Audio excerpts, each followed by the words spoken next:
We read the other day about how Caitanya Mahaprabhu wears sandalwood bracelets, and Poonam sent some sandalwood bracelets. So we have these for Caitanya Mahaprabhu, thanks to Poonam and Guru down in Southern California.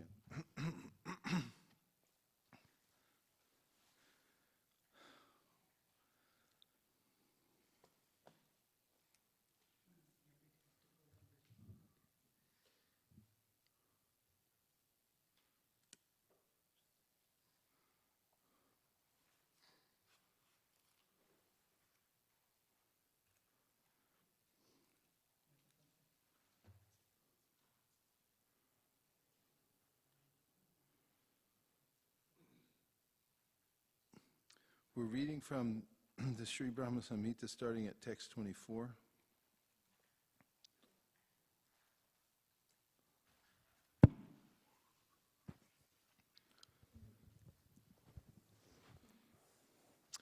Then the goddess of learning Saraswati, the divine consort of the Supreme Lord, said thus to Brahma, who saw nothing but gloom in all directions, O Brahma, this mantra, namely, Kling Krishnaya Govindaya Gopi Janabalabhaya Swaha, will assuredly fulfill your heart's desire.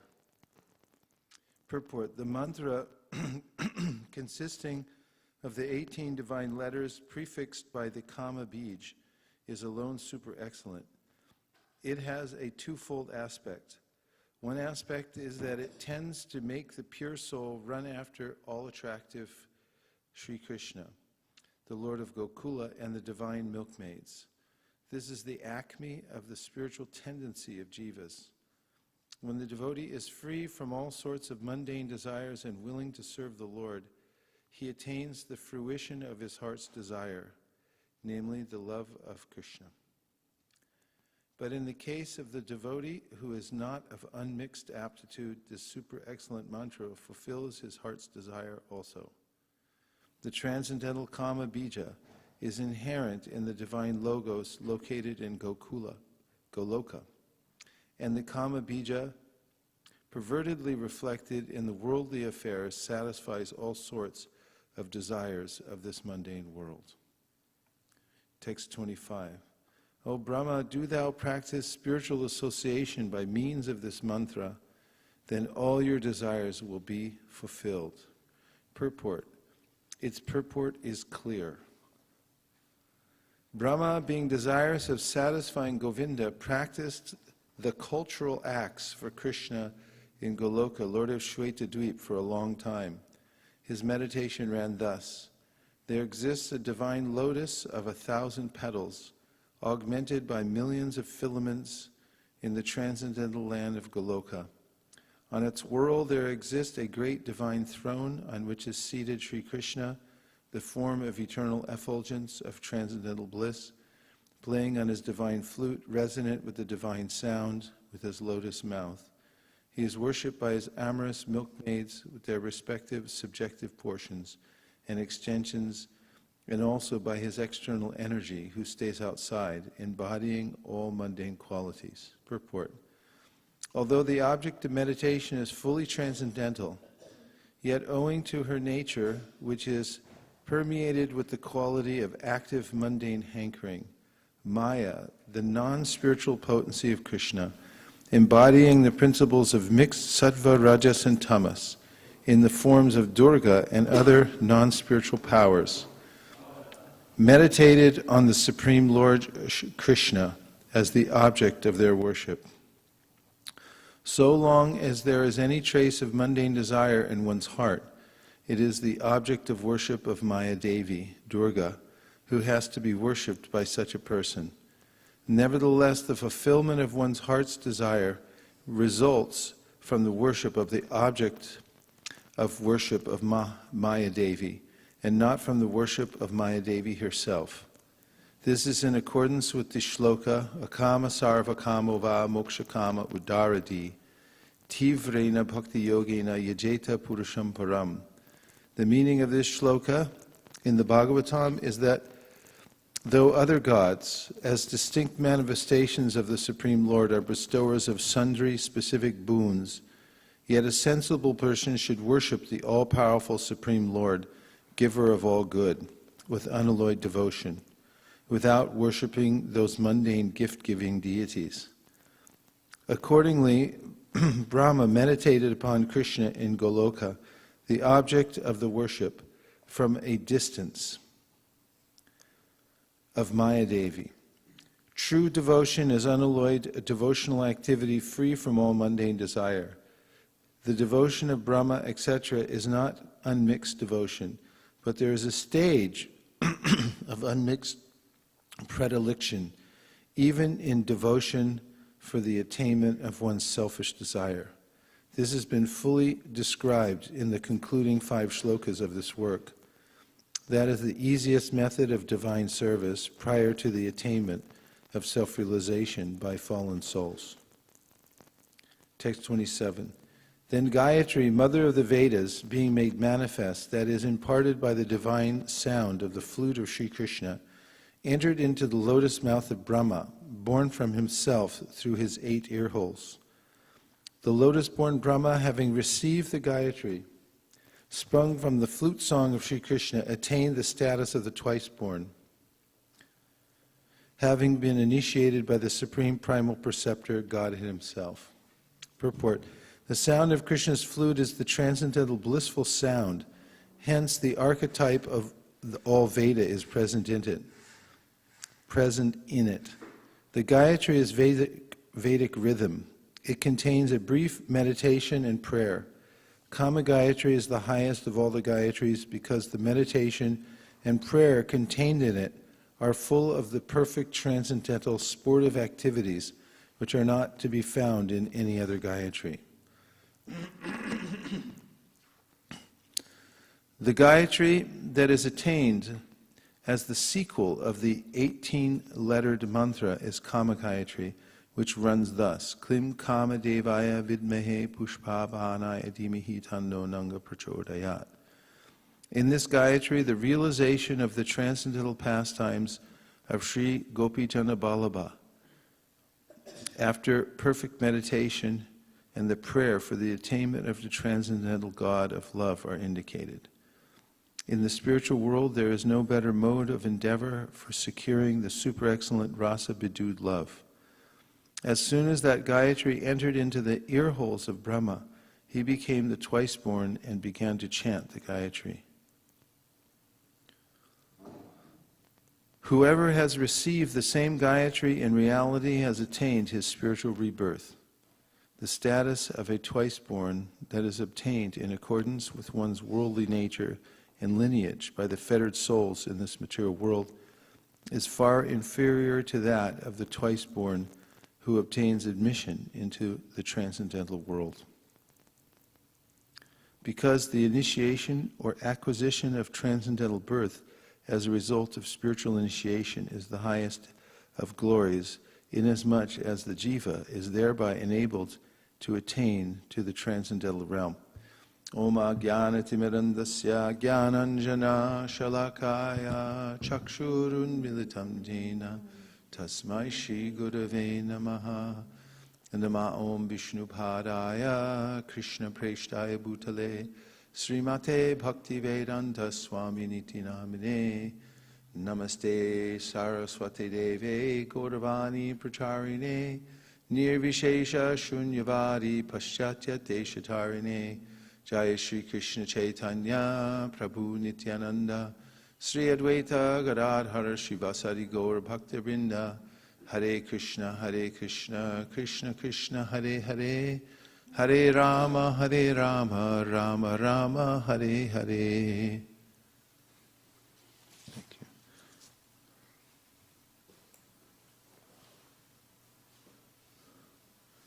Tritiya Shakti Ishate. The Vishnu Purana describes 3 energies of the Lord: the internal energy, also known as the Swarup Shakti, the external energy, known as Bahiranga Shakti, and the Tatastha, or the marginal energy, also known as the living entity, sometimes we call the jiva.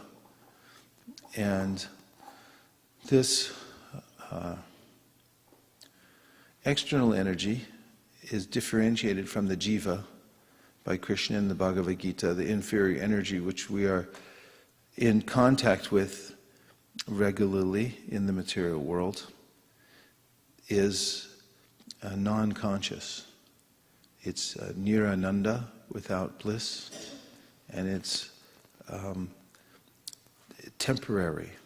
It tends to disintegrate. Whereas the living entity is known as Satchidananda.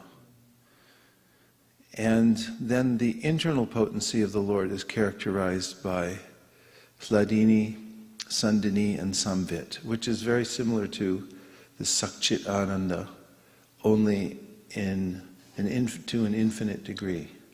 The living entity is finite in the sense that he's a tiny part of the Supreme, whereas the Supreme Whole is infinite. And when in contact with the environment, the living entity is known as tatastha, too much. Can you turn it down, please? Hare Krishna. Vaisesika Prabhu, this is too much. Could you please turn it down?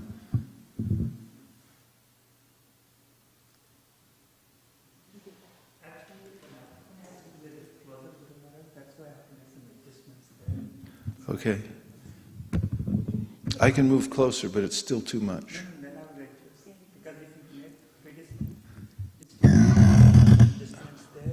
Because we have to suit both online users and here also. My dear online users, welcome everyone. Hare Krishna, Hare Krishna. Thank you. So the tatastha, or is the jiva, which means that he can live in either energy, the inferior or the superior energy, and he takes on the qualities of that. So when the jiva, the living entity, is in proximity to the material energy, he takes on an identity known as ahankar. He identifies himself as a material body, a man, a woman, a cat, a dog, and so forth. And the process of spiritual life is getting a new identity, actually, and reawakening one's eternal identity, so to speak, with the Supreme Personality of Godhead.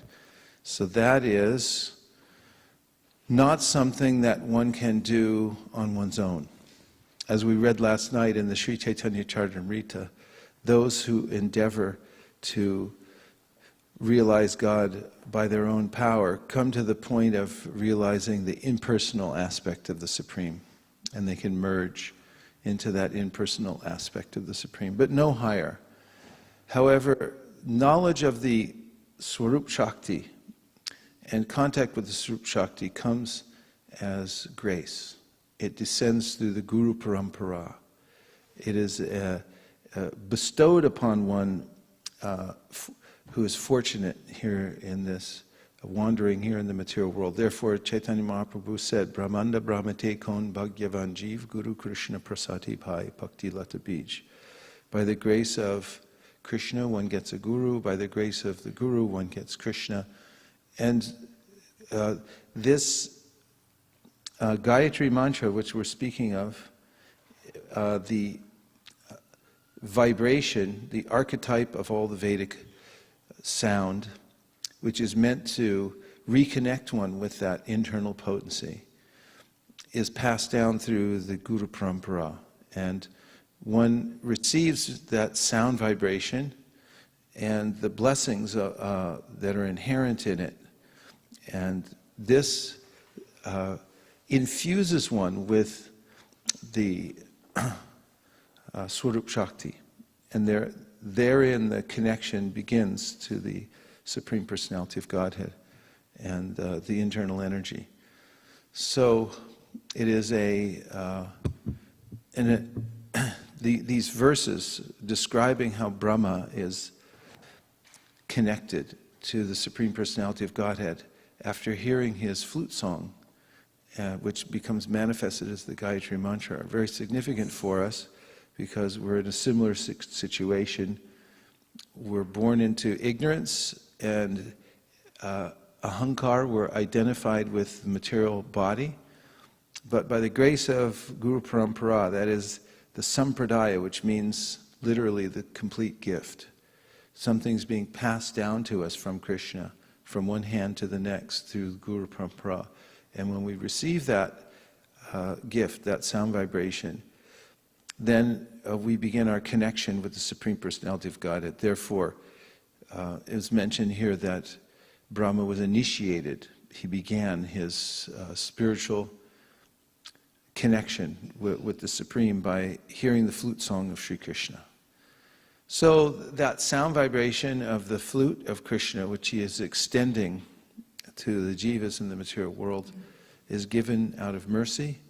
And the sound of that flute is also coming in the Gayatri Mantra. And that Gayatri Mantra is explained, or as we say nowadays, unpacked in the Srimad Bhagavatam. It is the flute song of Sri Krishna, and so is the Hare Krishna Maha Mantra. And the Sri Caitanya Caritamrta, which we'll be reading from today, is no different from the Srimad Bhagavatam, because it is a further explanation of the Srimad Bhagavatam, telling about the descent of Sri Caitanya Mahaprabhu, who is Krishna himself. He is Swayam Bhagavan, who comes to the world for his own purposes, which are to experience the experience that his devotees are having, which is a better experience than he himself has. Because his devotees are relishing his beauty and his sweetness, but he can't relish his own beauty and sweetness, although he knows it's there, because he sees it in his devotees, how they're enjoying. As the author of Caitanya Caritamrta, Krishnas Kaviraj Goswami says, they enjoy 10 million times more than he does, which is not acceptable to the supreme enjoyer, Krishna. Therefore, he comes to also enjoy himself. So Krishna comes, and Krishna can come in any way he likes. He's not restricted. Someone may say, well, God can't come to the material world. He doesn't do that. He can't do this. That kind of language is not applicable to the Supreme Personality of God. It can do anything at any time.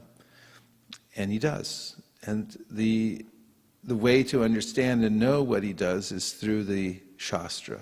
The scripture reveals the activities, the nature of the Supreme Personality of Godhead. So there are various scriptures. There are the 4 Vedas, and in the Vedas themselves, it is explained how there are explanations of the Vedas given in the form of the Itihasas and Puranas, which are written in a language that can be understood by people, especially in this present age of Kali Yuga. The Vedic language is very difficult to understand and decipher, what to speak of learn in the first place. But the Itihasas and Puranas, which explain the Vedas, and are non-different from the Vedas, and according to the proofs of Jiva Goswami are more important than the Vedas in the age of Kali, explain the philosophy of the Vedas and also the Upanishads, which are part of the Vedas. And they give us very clear instruction about the Supreme Personality of Godhead. So the Srimad Bhagavatam is called the mature fruit from the tree of Vedic knowledge. Nigama kalpataror galitam palam. And now, after Krishna appears in the Srimad Bhagavatam, he is coming again in the Kali Yuga in the most extraordinary form of Sri Caitanya Mahaprabhu, because as Krishna, as we hear in the Srimad Bhagavatam, he was the object of love, and now he comes to experience that love for himself. So he appears as a combination of Radha and Krishna in Kali Yuga. And so this most extraordinary literature, Sri Caitanya Mahaprabhu, is giving a complete explanation of actually that's coming from the top, that light. So unless you can climb all the way up there, then we're getting the very inside view from an insider's perspective, that is one who's become intimate with God through devotional service. Explanations and descriptions of the nature, the characteristics of the Supreme Personality of Godhead in this world. So one who simply accepts that is very fortunate, because one can make so many arguments. God can do this, He can't do that, how do you know this is God, and so forth. There are proofs and explanations, and through logic one can understand these things, and that's important, that should be discussed.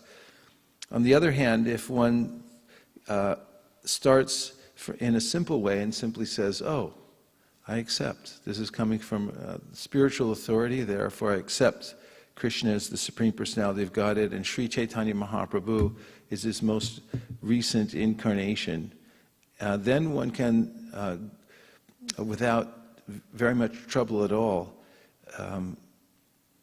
advance in devotional service simply by accepting.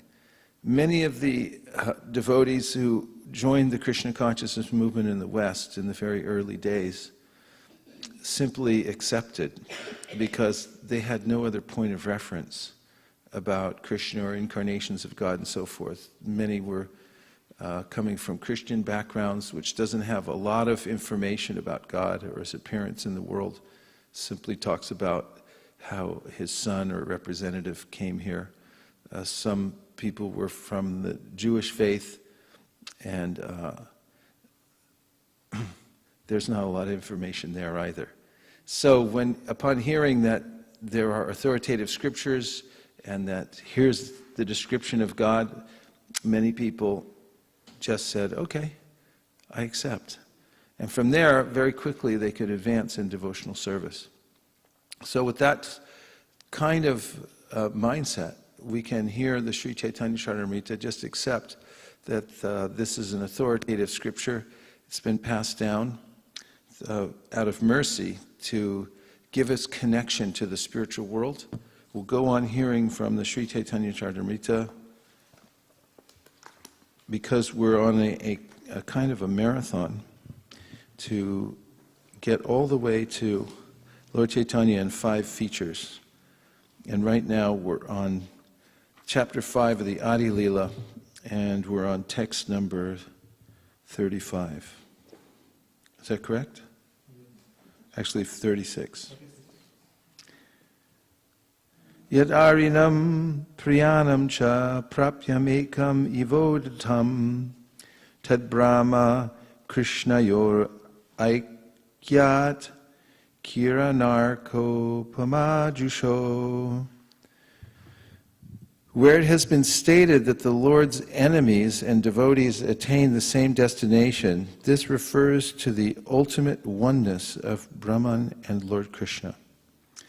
This may be understood by the analogy of the sun and the sunshine, in which Brahman is like the sunshine and Krishna himself is like the sun. Purport: this verse is from the Bhakti Rasamrita Sindhu 1-278 of Srila Rupa Goswami, who further discusses the same topic in his Laghu Bhagavatamrita, Purva 5.41. There he refers to the Vishnu Purana, where Maitreya Muni asked Parashara in regard to Jaya and Vijay how it was that Hiranyakashipu next became Ravana and enjoyed more material happiness than the demigods, but did not attain salvation. Although when he became Shishupal, quarreled with Krishna and was killed, he attained salvation and merged into the body of Lord Krishna. Parashara replied that Hiranyakashipu failed to recognize Lord Nrsingadev as Lord Vishnu. He thought that Nrsingadev was some living entity who had acquired such opulence by various pious activities. Being overcome by the mode of passion, he considered Lord Nrsimhadev an ordinary living entity, not understanding his form. Nevertheless, because Hiranyakashipu was killed by the hands of Lord Nrsimhadev in his next life, he became Ravana and had proprietorship of unlimited opulence. As Ravana, with unlimited material enjoyment, he could not accept Lord Ram as the personality of Godhead. Therefore, even though he was killed by Ram, he did not attain Sayuja, or oneness with the body of the Lord. In his Ravana body, he was too much attracted to Ram's wife, Janaki. And because of that attraction, he was able to see Lord Ram. But instead of accepting Lord Ram as an incarnation of Vishnu, Ravana thought him an ordinary living being. When killed by the hands of Ram, therefore, he got the privilege of taking birth as Shishupal, who had such immense opulence that he could think himself a competitor to Krishna. Although Shishupal was always envious of Krishna, he frequently uttered the name of Krishna and always thought of the beautiful features of Krishna. Thus, by constantly thinking and chanting of Krishna, even unfavorably, he was cleansed of the contamination of his sinful activities. When Shishupal was killed by the Sudarshan Chakra of Krishna as an enemy, his constant remembrance of Krishna dissolved the reactions of his vices, and he attained salvation by becoming one with the body of the Lord. From this incident, one can understand that even a person who thinks of Krishna as an enemy and is killed by him may be liberated by becoming one with the body of Krishna. What then must be the destination of devotees who always think favorably of Krishna as their master or friend? These devotees must attain a situation better than Brahmaloka, the impersonal bodily effulgence of Krishna. Devotees cannot be situated in the impersonal Brahman effulgence into which impersonalists desire to merge. The devotees are placed in Vaikuntha, or Krishna Loka. This discussion between Maitreya Muni and Parashara Muni centered on whether devotees come down into the material world in every millennium, like Jai and Vijay, who were cursed by the Kumaras, to that effect. In the course of these instructions to Maitreya about Hiranyakashipu, Ravana, and Shishupal, Parashara did not say that these demons were formerly Jai and Vijay. He simply described the transmigration through 3 lives. It is not necessary for the Vaikuntha associates of the Supreme Personality of Godhead to come to take the roles of his enemies in all the millenniums in which he appears. The fall down of Jai and Vijay occurred in a particular millennium. Jai and Vijay do not come down in every millennium to act as demons. To think that some associates of the Lord fall down from Vaikuntha in every millennium to become demons is totally incorrect. The Supreme Personality of Godhead has all the tendencies that may be found in the living entity, for he is the chief living entity. Therefore, it is natural that sometimes Lord Vishnu wants to fight, just as he has the tendencies to create, to enjoy, to be a friend, to accept a mother and father, and so on. He also has the tendency to fight. Sometimes important landlords and kings keep wrestlers with whom they practice mock fighting, and Vishnu makes similar arrangements. The demons who fight with the Supreme Personality of Godhead in the material world are sometimes his associates. When there is a scarcity of demons and the Lord wants to fight, he instigates some of his associates of Vaikuntha to come and play as demons. When it is said that Shishupal merged into the body of Krishna, it should be noted that in this case he was not Jai or Vijay, he was actually a demon. You listening, Ramananda? Really? How could you miss that? You just asked this question the other day. I'm going to read it again for your sake.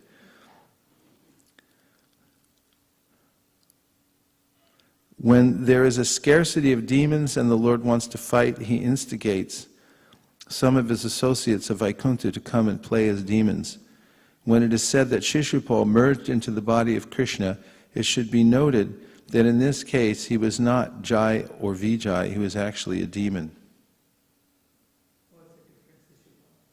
Yeah, that's what this whole purport's been about. In his Brihat Bhagavatamrita, Srila Sanatana Goswami has explained that the attainment of salvation by merging into the Brahman effulgence of the Lord cannot be accepted as the highest success in life, because demons like Kamsa, who are famous for killing brahmanas and cows, attained that salvation. For devotees, such salvation is abominable. Devotees are actually in a transcendental position, whereas non-devotees are candidates for hellish conditions of life. There is always a difference between the life of a devotee and the life of a demon, and their realizations are as different as heaven and hell. Demons are always accustomed to being malicious toward devotees and the killing of Brahmins and cows. For demons, merging into the Brahman effulgence may be very glorious, but for devotees it is hellish. A devotee's aim in life is to attain perfection in loving the Supreme Personality of Godhead. Those who aspire to merge into the Brahman effulgence are as abominable as demons. Devotees who aspire to associate with the Supreme Lord to render Him transcendental loving service are far superior. How's everyone so far? You're able to hear? Okay. That's good. It's an important skill to develop, to be able to hear. Taiche parabhyome nana chichakti vilas nirvishesha jyotir bimba bahira prakash. Thus, in the spiritual sky, there are varieties of pastimes within the spiritual energy. Outside the Vaikuntha planets appears the impersonal reflection of light. That impersonal Brahman effulgence consists only of the effulgent rays of the Lord. Those fit for Sayuja liberation merge into that effulgence. Beyond the region of ignorance, the material cosmic manifestation, lies the realm of Siddhalok. The Siddhas reside there, absorbed in the bliss of Brahman. Demons killed by the Lord also attain that realm.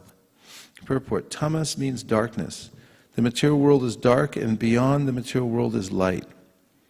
In other words, after passing through the entire material atmosphere, one can come to the luminous spiritual sky, whose impersonal effulgence is known as Siddhaloka. Mayavadi philosophers who aspire to merge with the body of the Supreme Personality of Godhead, as well as demoniac persons who are killed by Krishna, such as Kamsa and Shishupal, enter that Brahman effulgence. Yogis who attain oneness through meditation according to the Patanjali yoga system also reach Siddhaloka. This is a verse from the Brahmanda Purana. You might note that what is taught as Ashtanga yoga studios for $15 for a walk-in visit is very much different from the very intensive practice of Ashtanga that is being referred to here, which requires complete isolation from society and full dedication 24 hours a day to the process of yoga. It's not possible in this age. Arjuna himself rejected it, and therefore it's recommended in the age of Kali Yuga, Harinama, Harinama, Harinama eva kevalam kalaunas devanas devanas deva gatiranyata, that there's only one way, only one way, only one way in the age of Kali, and that is chanting the holy names, chanting the holy names, chanting the holy names of the Lord.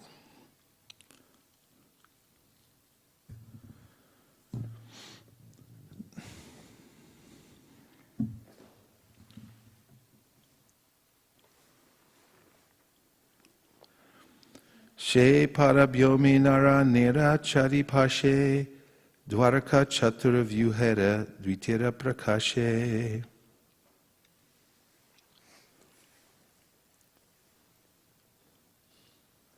In that spiritual sky, on the four sides of Narayan are the second expansions of the quadruple expansions of Dwarka.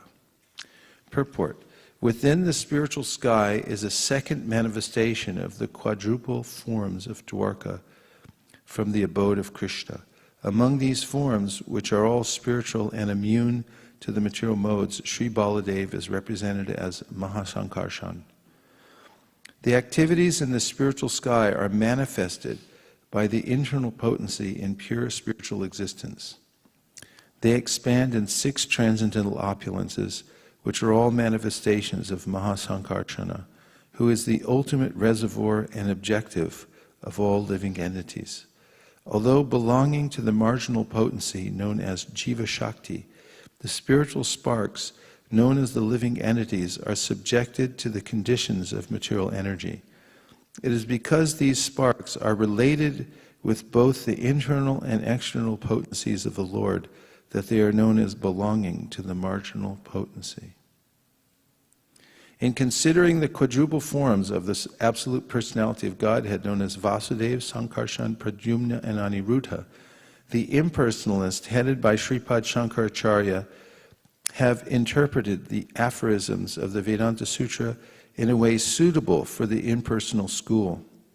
To provide the intrinsic import of such aphorisms, however, Srila Rupa Goswami, the leader of the 6 Goswamis of Vrindavan, has properly replied to the impersonalists in his Laghu Bhagavatamrita, which is a natural commentary on the aphorisms of the Vedanta Sutra. The Padma Purana, as quoted by Srila Rupa Goswami in his Laghu Bhagavatamrita, describes that in the spiritual sky there are 4 directions corresponding to east, west, north, and south, in which Vasudeva, Sankarshan, Aniruddha, and Pradyumna are situated. The same forms are also situated in the material sky.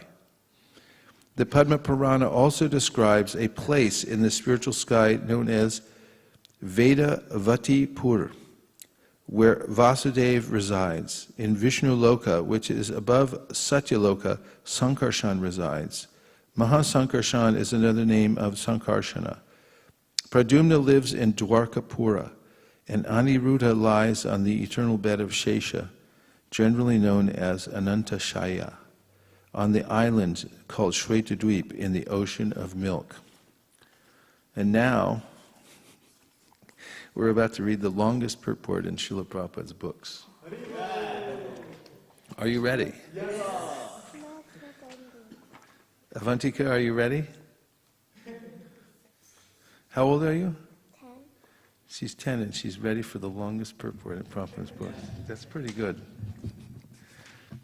Thank you for that. Vasudeva, Sankarshan, Pradyumna, and Aniruddha constitute this second quadruple. They are purely transcendental. Purport.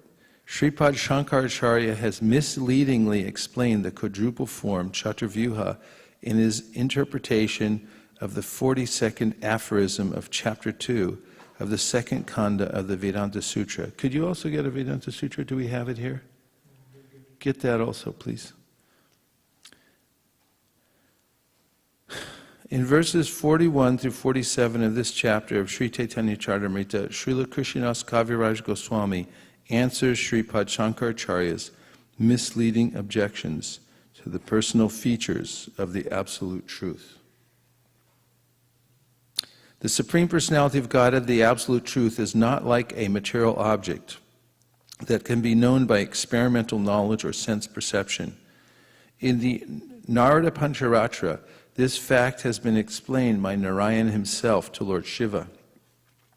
But Shankaracharya, the incarnation of Shiva, under the order of Narayan, his master, had to mislead the monists who favor ultimate extinction.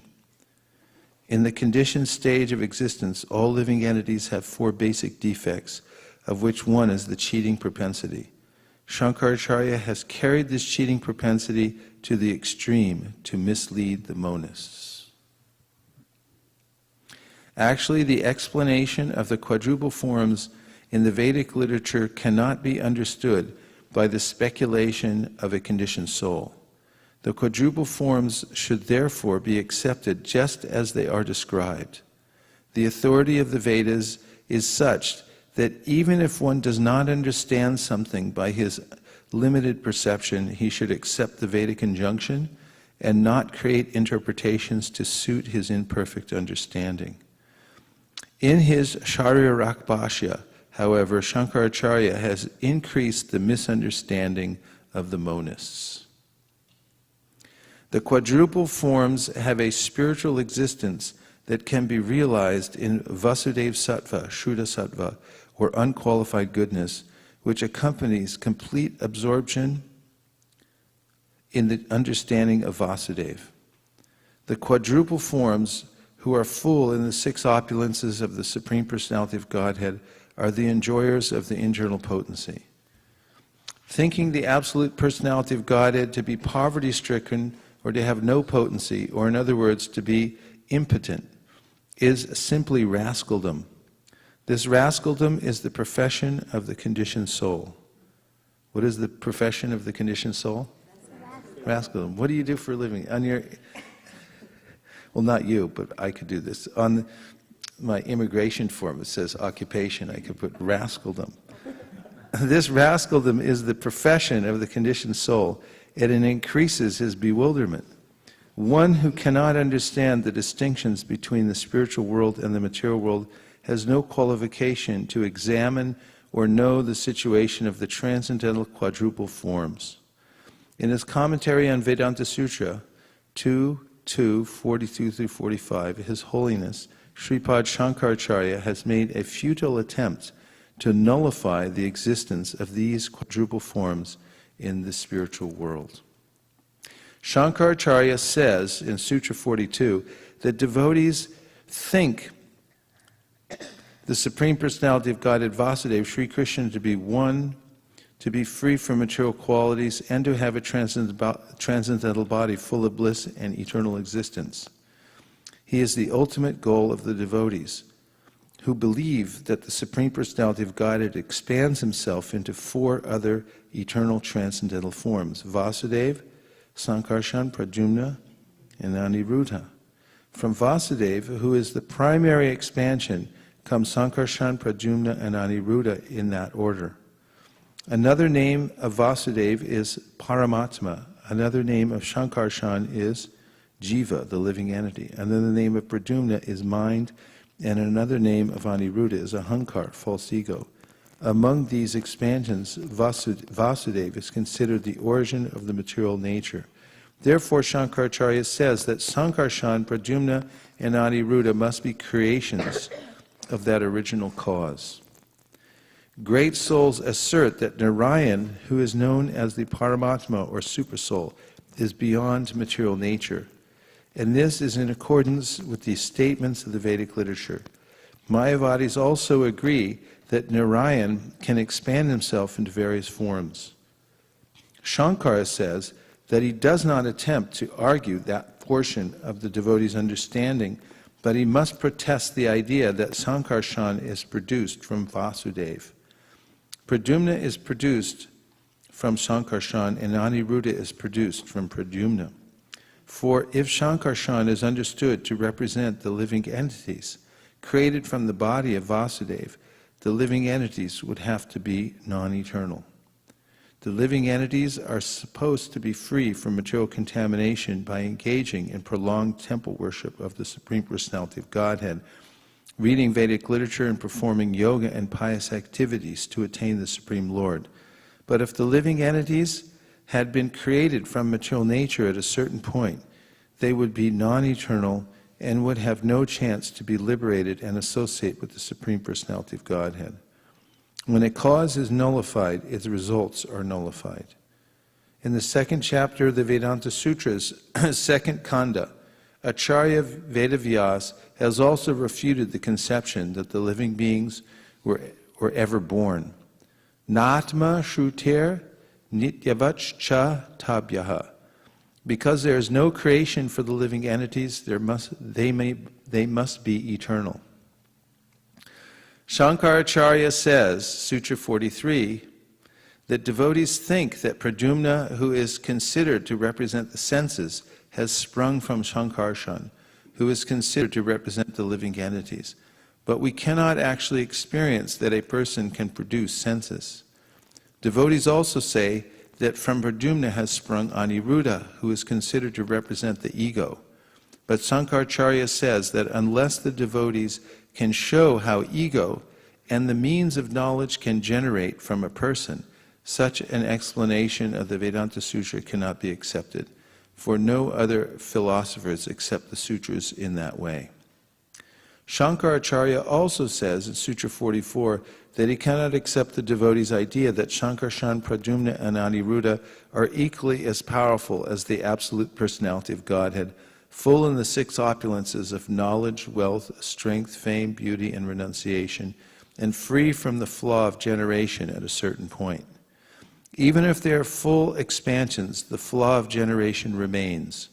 Vasudeva, Sankarshan, Pradyumna, and Aniruddha, being distinct individual persons, cannot be one.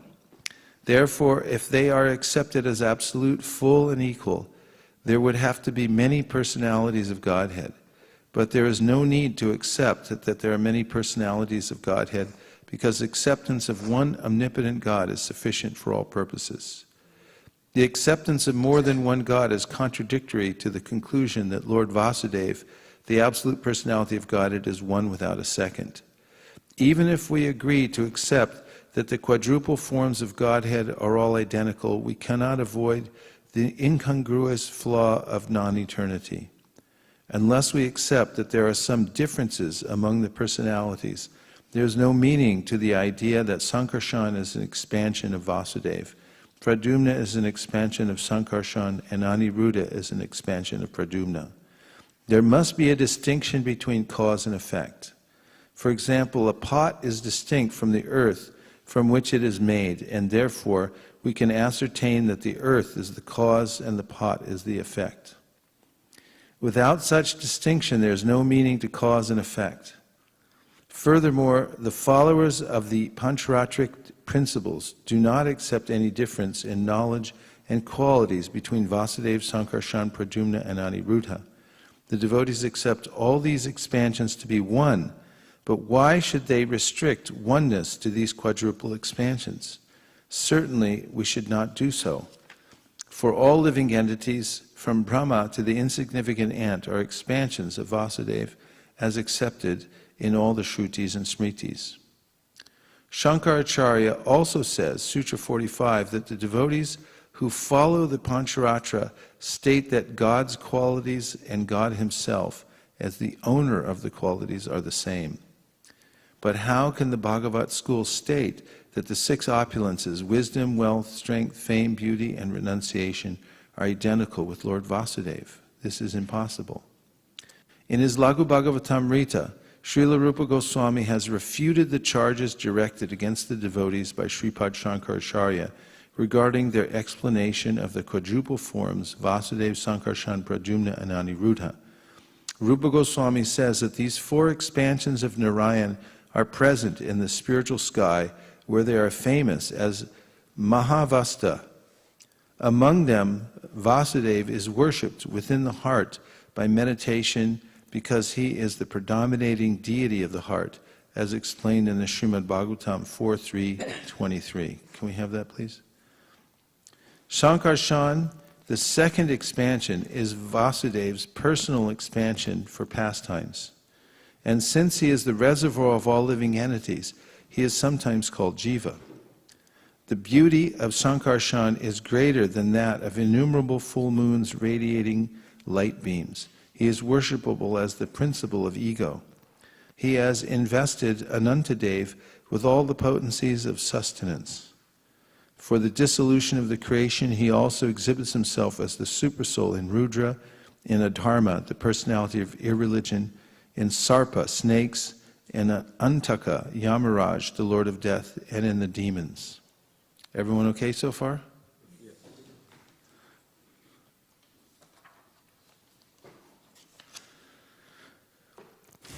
Yeah, repeating, they are famous as Mahavasta. Among them, Vasudeva is worshipped within the heart by meditation, because he is the predominating deity of the heart, as explained in the Srimad Bhagavatam 4.3.23, which is Sattvam Vishuddham Vasudeva Shabditam Yad Iyate Tatra Puman Apavrata Sattvet Tasmin Bhagavan Vasudeva Yadhoksajo Me Namasa Vadiyate. Lord Shiva says, I am always engaged in offering obeisances to Lord Vasudeva in pure Krishna consciousness. Krishna consciousness is always pure consciousness, in which the Supreme Personality of Godhead, known as Vasudeva, is revealed without any covering. Purport: the living entity is constitutionally pure, asango hyayam purushaha. In the Vedic literature, it is said that the soul is always pure and uncontaminated by material attachment. The identification of the body with the soul is due to misunderstanding. As soon as one is fully Krishna conscious, it is to be understood that one is in his pure original constitutional position. This state of existence is called Shuddha Sattva, called what? Which means that it is transcendental to the material qualities. Since this Shuddha Sattva existence is under the direct action of the internal potency, in this state the activities of material consciousness stop. For example, when iron is put into a fire, it becomes warm, and when red hot, although it is iron, it acts like fire. Similarly, when copper is surcharged with electricity, its action as copper stops. It acts as electricity.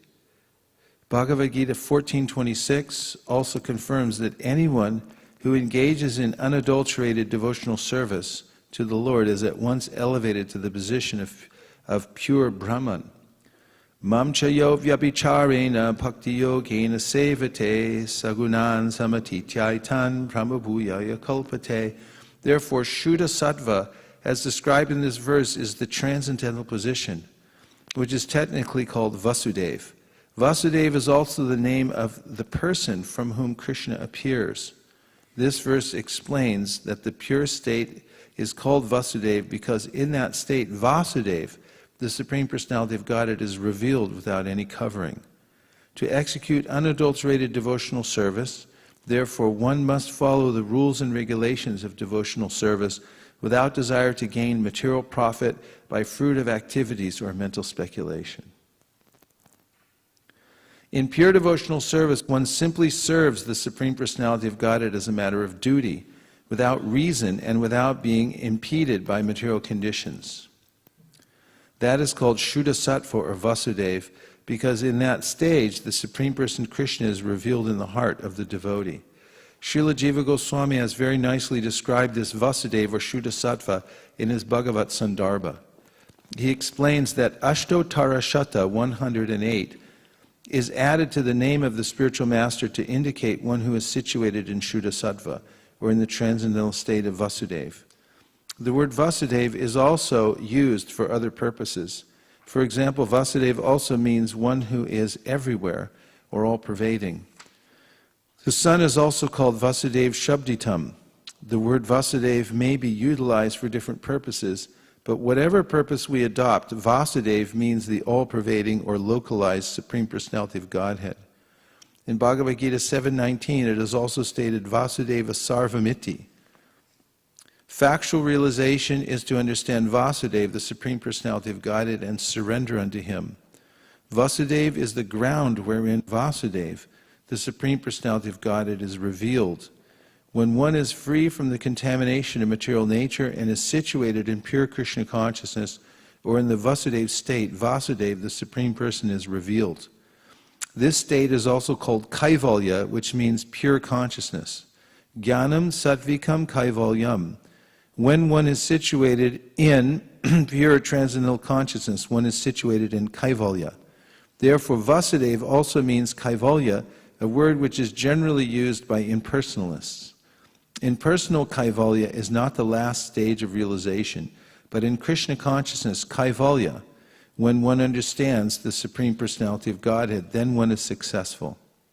In that pure state, by hearing, chanting, remembering, etc., because of the development of knowledge of the science of Krishna, one can understand the Supreme Personality of Godhead. All these activities are under the guidance of the internal energy of the Supreme Lord. The action of the internal potency is also described in this verse as apavrata, free from any covering. Because the Supreme Personality of Godhead, His name, His form, His quality, His paraphernalia, etc., being transcendental, are beyond material nature, it is not possible to understand any one of them with the materialistic senses. When the senses are purified by the discharge of pure devotional service, Rishikena Rishikesha Sevanam Bhakti Ruchite, the pure senses can see Krishna without covering. Now one may inquire that since factually the devotee has the same material existential body, how is it possible that the same materialistic eyes become purified by devotional service? The example, as stated by Lord Chaitanya, is that devotional service cleanses the mirror of the mind. In a clean mirror, one can see one's face very distinctly. Similarly, simply by cleansing the mirror of the mind, one can have a clear conception of the Supreme Personality of Godhead. It is stated in Bhagavad Gita 8.8, Abhyasa Yoga Yuktena. By executing one's prescribed duties in devotional service, Chaitasa Nanyagamina, or simply by hearing about God and chanting about Him, that's what we're doing now. If one's mind is always engaged in chanting and hearing and is not allowed to go elsewhere, one can realize the Supreme Personality of Godhead. There you have it. As confirmed by Lord Chaitanya by the Bhakti Yoga process, beginning from hearing and chanting, one can cleanse the heart and mind, and thus one can clearly see the face of the Supreme Personality of Godhead. Lord Shiva said that since his heart was always filled with the conception of Vasudeva, the Supreme Personality of Godhead, because of the Supreme Lord's presence within his mind and heart, he was always offering obeisances unto that Supreme Godhead. In other words, Lord Shiva is always in trance, samadhi. This samadhi is not under the control of the devotee. It is under the control of Vasudeva. For the entire internal energy of the Supreme Personality of Godhead acts under his order. Of course, the material energy also acts by his order, but his direct will is specifically executed through the spiritual energy. Thus, by his spiritual energy, he reveals himself. It is stated in Bhagavad Gita 4.6, Sambhavam Yatmamaya. Did you catch that last part? He said, this samadhi is not under the control of the devotee, it is under the control of Vasudeva. For the entire internal energy of the Supreme Personality of Godhead is under his order. Of course, the material energy also acts by his order, but his direct will is specifically executed through the spiritual energy. Thus, by his spiritual energy, he reveals himself. It is also stated in Bhagavad Gita 4.6, Sambhavam Yatmamaya Ya. Atmamaya means internal potency. By his sweet will, he reveals himself to his internal potency, by his internal potency, being satisfied by the transcendental loving service of the devotee. The devotee never commands, my dear Lord, please come here. Can you get me Bhagavad Gita 4.6, please? My dear Lord, please come here so that I can see you. It is not the position of the devotee to command the Supreme Personality of Godhead to come before him or to dance before him.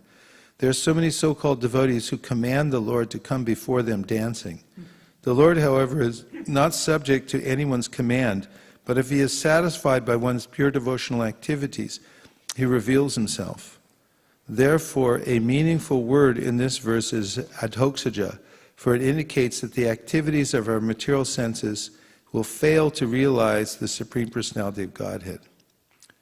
So, from akar to ja, and all the syllables in between, they're not capable of actually explaining the Supreme Personality of Godhead. Adhoksaja. He's beyond that. Personality. One cannot realize the Supreme Personality of Godhead simply by the attempt of one's speculative mind, but if one desires, he can subdue all the material activities of his senses, and the Lord, by manifesting his spiritual energy, can reveal himself to the pure devotee. When the Supreme Personality of Godhead reveals himself to the pure devotee, the devotee has no other duty than to offer him respectful obeisances. The Absolute Truth reveals himself to the devotee in his form.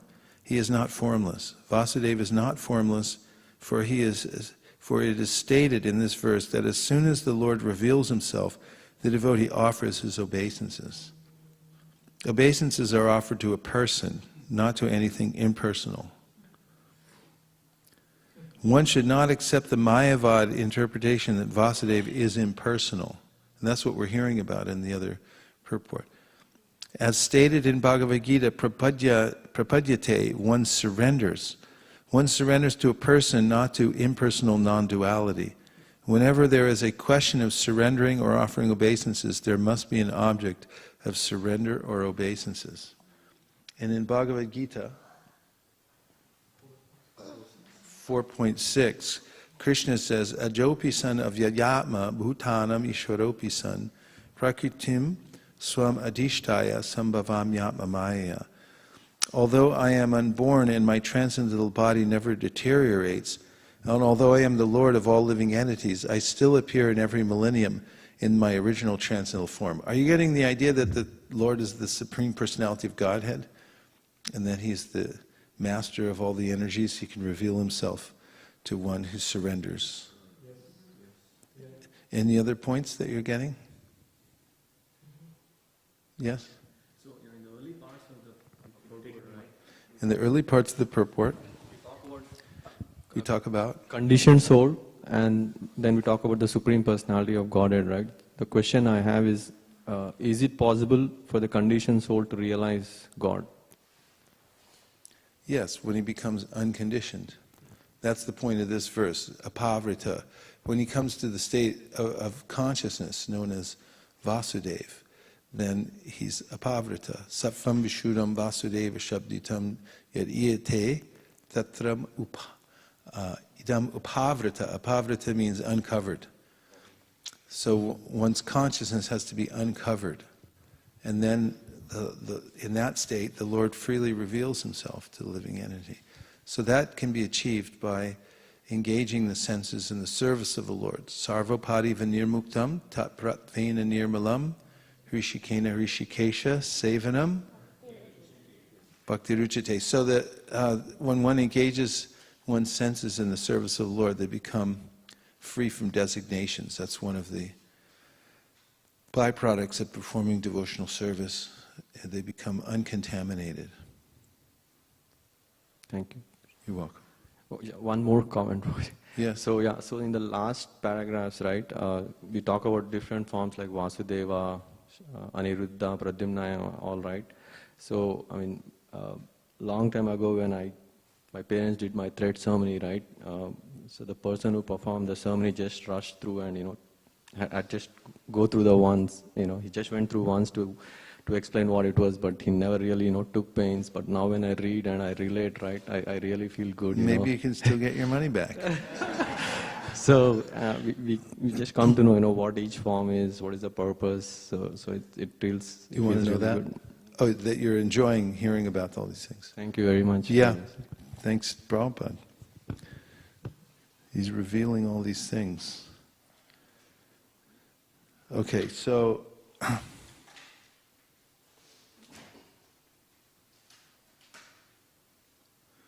it's Prashant. I've had a Prashant sighting.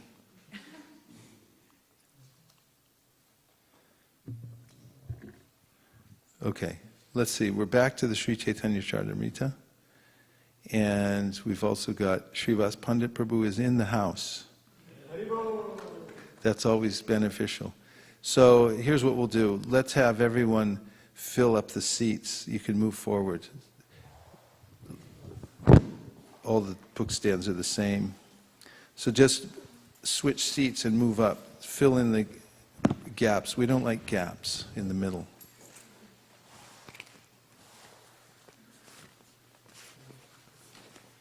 Because there's one more little gap here. Well, that's one way to fix it. There you go. Just move the seat. That's better. Then we have closer proximity. Sankarshan, the second expansion, is Vasudev's personal expansion for pastimes. And since he is the reservoir of all living entities, he is sometimes called Jiva. The beauty of Sankarshan is greater than that of innumerable full moons radiating light beams. He is worshipable as the principle of ego. He has invested Anantadev with all the potencies of sustenance.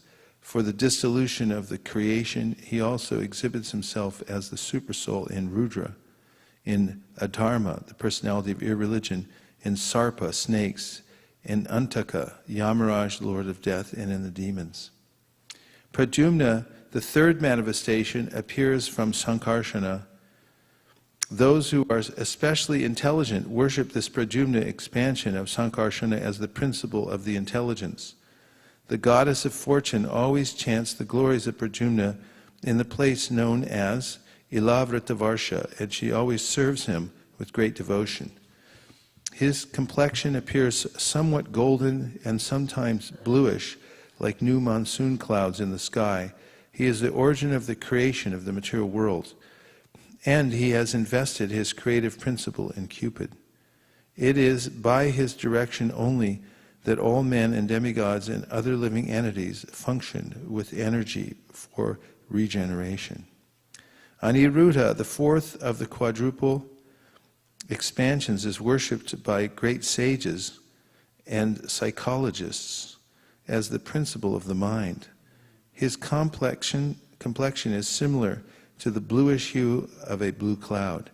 He engages in the maintenance of the cosmic manifestation and is the supersoul of Dharma, the deity of religiosity, the Manus, the progenitors of mankind, and the Devatas, demigods. The Moksha Dharma, Vedic scripture, indicates that Pradyumna is the deity of the total mind, whereas Aniruddha is the deity of the total ego. But previous statements regarding the quadruple forms are confirmed in the Pancharatra Tantras in all respects.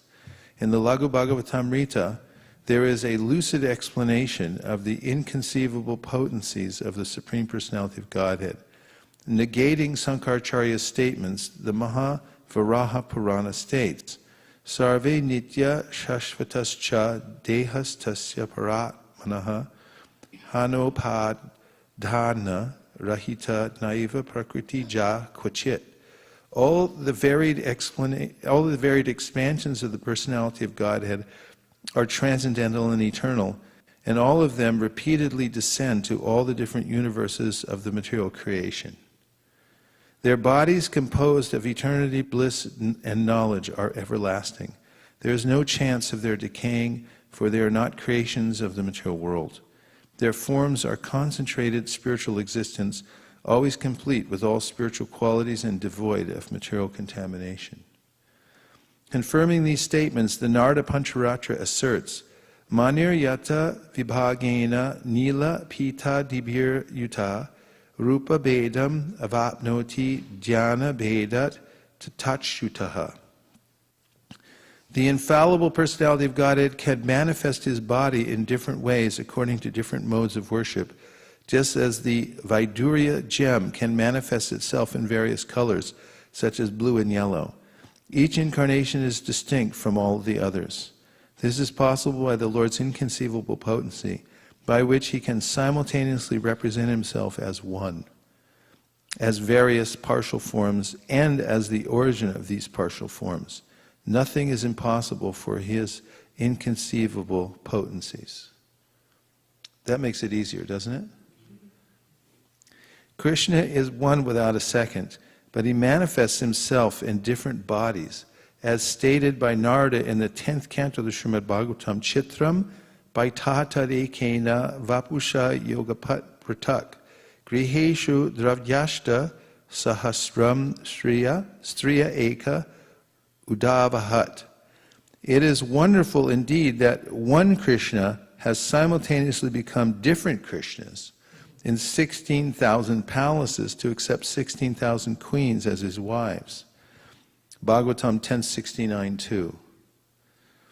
The Padma Purana also explains, Sadeva Bahuda Bhutva Nirguna Purushottamaha Eki Bhuya Punashete Nirdosha Harir Adi Krit. The same personality of Godhead, Purushottam, the original person, who is always devoid of material qualities and contamination, can exhibit himself in various forms at the same time, and at the same time lie down in one form. That helps, doesn't it? In the 10th canto, so Narada Muni went to Dwarka, as he does frequently. And there he saw the 16,108 palaces of Lord Krishna. And he went and visited the palaces. In each one of them, Krishna was performing a different activity. He was there in his full form, but he was in some places playing with his children. In some places he was planning out some strategy with Uddhava.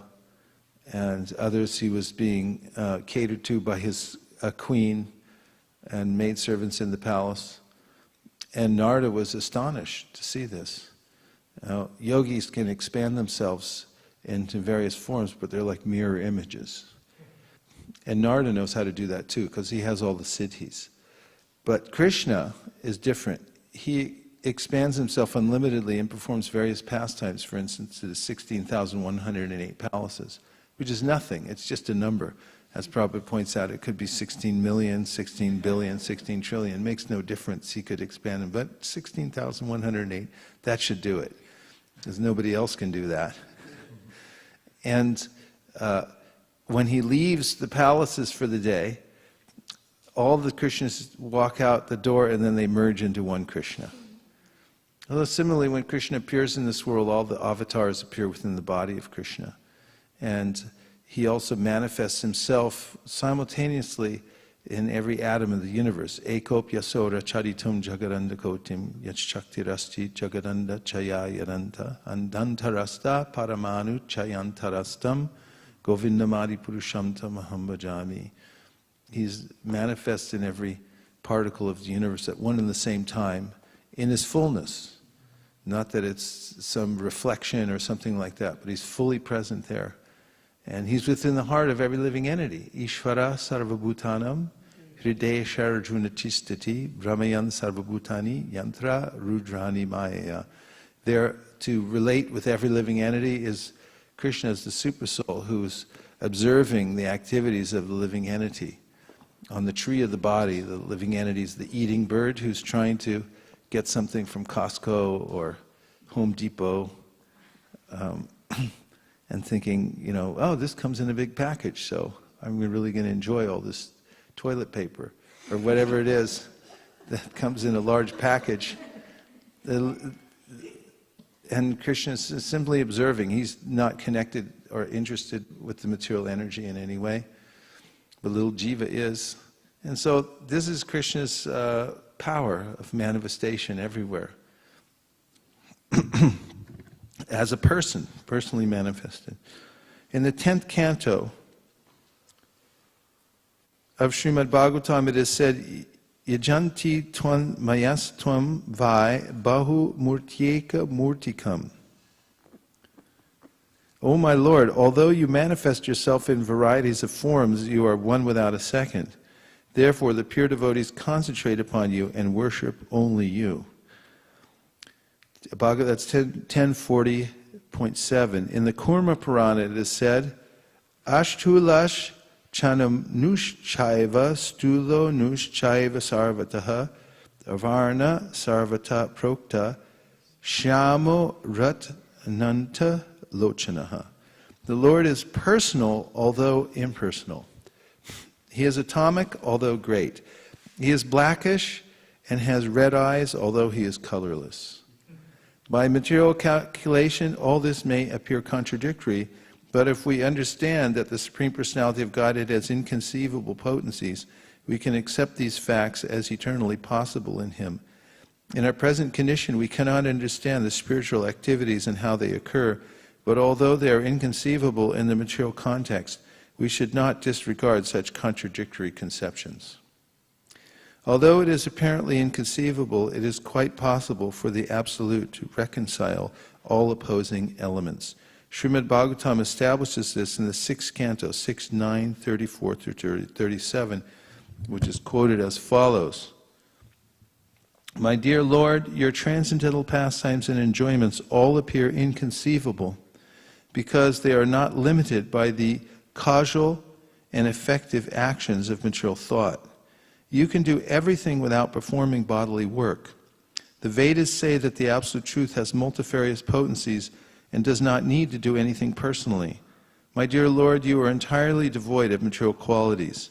Without anyone's help, you can create, maintain, and dissolve the entire qualitative material manifestation. Yet in all such activities, you do not change. You do not accept the results of your activities, unlike ordinary demons and demigods who suffer or enjoy the reactions of their activities in the material world. Unaffected by the reactions of work, you eternally exist with your full spiritual potency. This we cannot fully understand. Because you are unlimited in your six opulences, no one can count your transcendental qualities. Philosophers and other thoughtful persons are overwhelmed by the contradictory manifestations of the physical world and the propositions of logical arguments and judgments. Because they are bewildered by word jugglery and disturbed by the different calculations of the scriptures, their theories cannot touch you, who are the ruler and controller of everyone and whose glories are beyond conception. Your inconceivable potency keeps you unattached to the mundane qualities. Surpassing all conceptions of material contemplation, your pure transcendental knowledge keeps you beyond all speculative processes. By your inconceivable potency, there is nothing contradictory in you. People may sometimes think of you as impersonal or personal, but you are one. For persons who are confused or bewildered, a rope may appear to manifest itself as different kinds of snakes. For similarly confused persons who are uncertain about you, you create various philosophical methods in pursuance of their uncertain positions. Did you hear that last statement? For similar confused persons who are uncertain about you, you create various philosophical methods in pursuance of their uncertain positions. He's fulfilling the desires of every living entity. Therefore, he provides alternative philosophies for those who want to be misled. We should always remember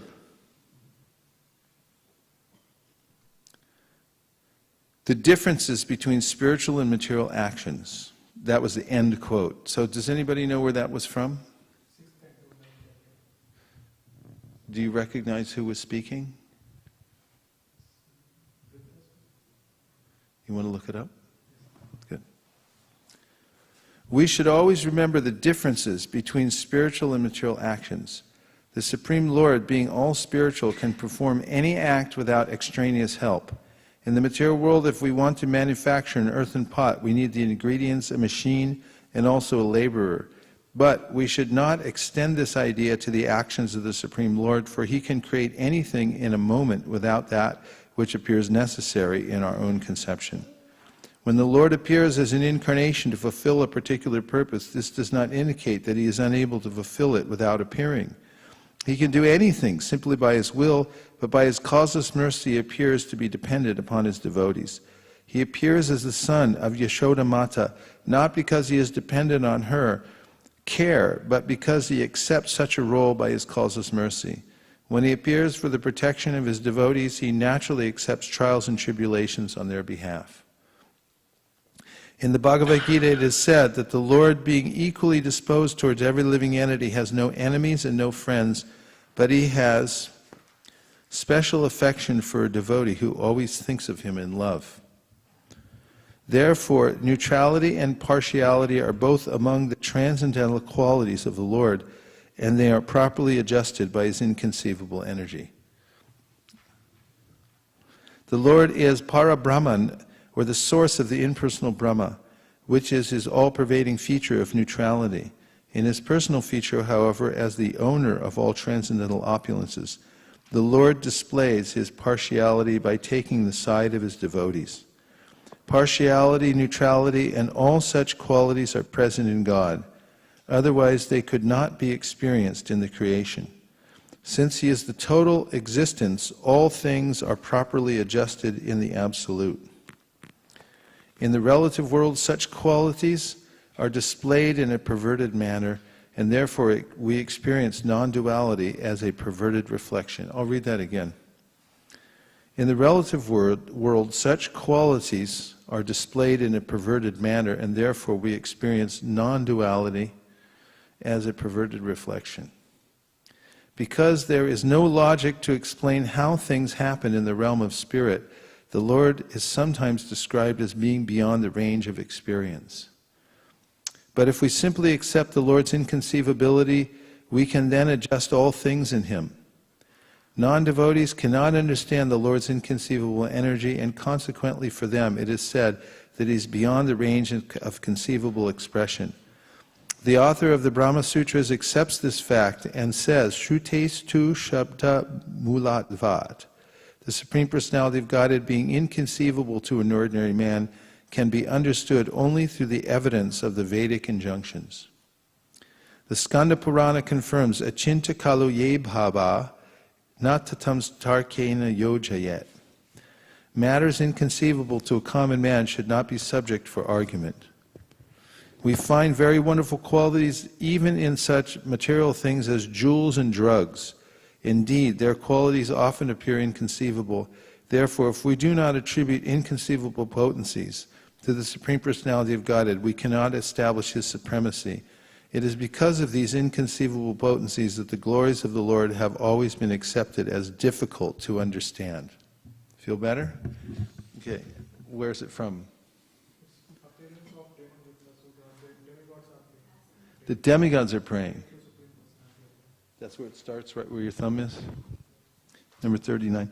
Yeah, so the appearance of the demon Vritrashura, and the demigod said, O Supreme Personality of Godhead, you are competent to give the results of sacrifice. Important section. Thank you very much. Everyone okay? Better than okay? Yes. Too much okay. Ignorance and the jugglery of words are very common in human society, but they do not help one understand the inconceivable energies of the Supreme Personality of Godhead. If we accept such ignorance and word jugglery, we cannot accept the Supreme Lord's perfection in 6 opulences. For example, one of the opulences of the Supreme Lord is complete knowledge. Therefore, how could ignorance be conceivable in Him? Vedic instructions and sensible arguments establish that the Lord's maintaining the cosmic manifestation and simultaneously being indifferent to the activities of His maintenance cannot be contradictory because of His inconceivable energies. To a person who is always absorbed in the thought of snakes, a rope always appears to be a snake. And similarly, to a person bewildered by material qualities and devoid of knowledge of the Absolute, the Supreme Personality of Godhead appears according to diverse bewildered conclusions. That explains it. Someone might argue that the absolute would be affected by duality if he were both all cognizance Brahman and the Personality of Godhead with 6 opulences in full, Bhagavan. To refute such an argument, the aphorism Swarup Tvayam Ikshite declares that in spite of appearances, there is no chance of duality in the Absolute, for He is but one in diverse manifestations. Understanding that the Absolute displays varied pastimes by the influence of His energies at once removes the apparent incongruity of His inconceivably opposite energies. Srimad Bhagavatam 3.4.16 gives the following descriptions of the inconceivable potencies of the Lord. Karmanyani hasya bhavo bhavasyate durgashrayo tarhi bhayat palayanam kalat mano yet pramada yutashraya swatman rate kidyati dir vidam iha. Although the Supreme Personality of Godhead has nothing to do, He nevertheless acts. Although He is always unborn, He nevertheless takes birth. Although He is time, fearful to everyone, He flees Mathura in fear of His enemy to take shelter in a fort. And although He is self-sufficient, He marries 16,000 women. These pastimes seem like bewildering contradictions even to the most intelligent. Had these activities of the Lord not been a reality, sages would not have been puzzled by them. Therefore, such activities should never be considered imaginary. Whenever the Lord desires, His inconceivable energy, Yogamaya, serves Him in creating and performing such pastimes. The scriptures known as the Pancharatra Shastras are recognized Vedic scriptures that have been accepted by great acharyas. These scriptures are not products of the modes of passion and ignorance. Learned scholars and brahmanas therefore always refer to them as Sattvada Sanhitas. The original speaker of these scriptures is Narayan, the Supreme Personality of Godhead. This is especially mentioned in the Moksha Dharma, which is part of the Shanti Parva of the Mahabharata. Liberated sages like Narada and Vyasa, who are free from the 4 defects of conditioned souls, are the propagators of these scriptures. Sri Narada Muni is the original speaker of the Pancharatra Shastra. Srimad Bhagavatam is also considered a Sattvata Samhita. Indeed, Sri Caitanya Mahaprabhu declared, Srimad Bhagavatam Puranam Amalam. Srimad Bhagavatam is a spotless Purana. Malicious editors and scholars who attempt to misrepresent the Pancharatra Shastras to refute their regulations are most abominable. In the modern age, such malicious scholars have even commented misleadingly upon the Bhagavad Gita, which was spoken by Krishna, to prove that there is no Krishna. How the Mayavadis have misinterpreted the Pancharatric Vidhi will be shown below. 1. In commenting on Vedanta Sutra 2242, Sripad Shankaracharya has claimed that Sankarshan is a jiva, an ordinary living entity. But there is no evidence in any Vedic scripture that devotees of the Lord have ever said that Sankarshan is an ordinary living entity. He is an infallible plenary expansion of the Supreme Personality of Godhead in the Vishnu category, and he is beyond the creation of material nature. He is the original source of the living entities. The Upanishads declare, Nityo Nityanam Chaitanas Chaitananam. He is the supreme living entity among all the living entities. Therefore, he is Vibhu Chaitanya, the greatest. He is directly the cause of the cosmic manifestation and the infinitesimal living beings. He is the infinite living entity, and ordinary living entities are infinitesimal. Infinitesimal. Therefore, he is never to be considered an ordinary living being, for that would be against the conclusion of the authorized scriptures. The living entities are also beyond the limitations of birth and death. This is the version of the Vedas, and it is accepted by those who follow scriptural injunctions and who have actually descended in the disciplic succession. 2.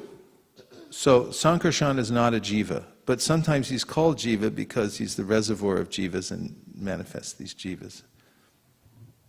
Okay? 2, you can tell all your friends at school. 2, in answer to Shankaracharya's commentary on Vedanta Sutra 2243, it must be said that the original Vishnu of all the Vishnu categories, which are distributed in several ways, is Mula Shankarshan. Mula means the original. Sankarshan is also Vishnu, but from him all other Vishnus expand. This is confirmed in the Brahma Samhita 546, wherein it is said that just as a flame transferred from another flame acts like the original, so the Vishnus who emanate from Mula Sankarshan are as good as the original Vishnu. One should worship that Supreme Personality of Godhead, Govinda, who thus expands himself. 3. In reply to the commentary of Shankaracharya on the 44th aphorism, it may be said that no pure devotees strictly following the principles of the Pancharatra will ever accept the statement that all the expansions of Vishnu are different identities. For this idea is completely false. Even Sripad Shankaracharya, in his commentary on the 42nd aphorism, has accepted that the personality of Godhead can automatically expand himself variously. Therefore, his commentary on the 42nd aphorism and his commentary on the 44th aphorism are contradictory. It is a defect of Mayavad commentaries that they make one statement in one place and a contradictory statement in another place as a tactic to refute the Bhagavat school. Thus, Mayavadi commentators do not even follow regulative principles. It should be noted that the Bhagavat school accepts the quadruple forms of Narayan, but that does not mean that it accepts many gods. Devotees know perfectly well that the absolute truth, the Supreme Personality of Godhead, is one without a second. They are never pantheists, worshippers of many gods, for this is against the injunction of the Vedas. Devotees completely believe with strong faith that Narayan is transcendental and has inconceivable proprietorship of various transcendental potencies. We therefore recommend that scholars consult the Laghu Bhagavatamrita of Srila Rupa Goswami, where these ideas are explicitly stated. Sripad Shankaracharya has tried to prove that Vasudeva, Sankarsad, Pradyumna, and Aniruddha expand through cause and effect. He has compared them with earth and earthen pots. That is completely ignorant, however, for there is no such thing as cause and effect in their expansions. Nanyat yat sad asat param. The Kurma Purana also confirms Deha Dehi Vibhedo Yam Neshvare Vidyate Kvachit. There's no difference between body and soul in the Supreme Personality of Godhead. Cause and effect are material. For example, it is seen that a father's body is the cause of his son's body, but the soul is neither cause nor effect. On the spiritual platform, there are none of the differences we find in cause and effect. Since all the forms of the Supreme Personality of Godhead are spiritually supreme, they are equally controllers of material nature. Standing on the fourth dimension, they are predominating figures of the transcendental platform. There is no trace of material contamination in their expansions because material laws cannot influence them. There is no such rule as cause and effect outside of the material world. Therefore, the understanding of cause and effect cannot approach the full transcendental complete expansions of the Supreme Personality of Godhead. The Vedic literature proves this. Om Purnama Atah Purnam Idam Purnat Purnam Uddachyate Purnasya Purnamadhaya Purnam Eva Vashishyate. The personality of Godhead is perfect and complete. And because He is completely perfect, all emanations from Him, such as this phenomenal world, are perfectly equipped as complete wholes. Whatever is produced of the complete whole is also complete in it by itself. Because He is the complete whole, even though so many complete units emanate from Him, He remains the complete balance. That's from Brihad Aranyaku, Upanishad 5.1. It is most apparent that non-devotees violate the rules and regulations of devotional service to equate the whole cosmic manifestation, which is the external feature of Vishnu, with the Supreme Personality of Godhead, who is the controller of Maya, or with His quadruple expansions. Equating Maya with Spirit or Maya with the Lord is a sign of atheism. The cosmic creation which manifests life in forms from Brahma to the ant is the external feature of the Supreme Lord. It comprises 1/4 of the Lord's energy, as confirmed in the Bhagavad Gita, Ekam Shenas Tato Jagat. The cosmic manifestation of the illusory energy is material nature, and everything within material nature is made of matter. Therefore, one should not try to compare the expansions of material nature to the Chaturvyuha, the quadruple expansions of the personality of Godhead, but unfortunately the Mayavadi school unreasonably attempts to do this. Everyone okay? Yes. 4. To answer Shankaracharya's commentary on Vedanta Sutra 2.2.45, the substance of the transcendental qualities and their spiritual nature is described in the Laghu Bhagavatamrita as follows. Some say that transcendence must be void of all qualities because qualities are manifested only in matter. According to them, all qualities are like temporary flickering images. But this is not acceptable. Since the Supreme Personality of Godhead is absolute, His qualities are non-different from Him. His form, name, qualities, and everything else pertaining to Him are also spiritual as He is. Are as spiritual as He is. Every qualitative expansion of the absolute personality of Godhead is identical with Him. Since the absolute truth, the personality of Godhead, is the reservoir of all pleasure, all the transcendental qualities that expand from Him are also reservoirs of pleasure. This is confirmed in the scripture known as Brahmatarka, which states that the Supreme Lord Hari is qualified by Himself, and therefore Vishnu and His pure devotees and their transcendental qualities cannot be different from their persons. In the Vishnu Purana, Lord Vishnu is worshipped in the following words, quote, Let the Supreme Personality of Godhead be merciful towards us. His existence is never infected by material qualities. In the same Vishnu Purana, it is also said that all the qualities attributed to the Supreme Lord, such as knowledge, opulence, beauty, strength, and influence, are known to be non-different from him. This is also confirmed in the Padma Purana, which explains that whatever the Supreme Lord is described as having, whenever he's described as having no qualities, this should be understood to indicate that he is devoid of material qualities. In the first chapter of Srimad Bhagavatam, 1:16-29, it is said, O Dharma, protector of religious principles, all noble and sublime qualities are eternally... Can we have that? 1:16-29? In this first chapter of the Srimad Bhagavatam, 1:69-29, it is said, O Dharma, protector of religious principles, all noble and sublime qualities are eternally manifested in the person of Krishna. And devotees and transcendentalists who aspire to become faithful also desire to possess such transcendental qualities. It is therefore to be understood that Lord Sri Krishna, the transcendental form of absolute bliss, is the fountainhead of all pleasurable transcendental qualities and inconceivable potencies. In this connection, we may recommend references to Srimad Bhagavatam, 3rd Canto, chapter 26, verses 21, 25, 27, and 28. Here it is,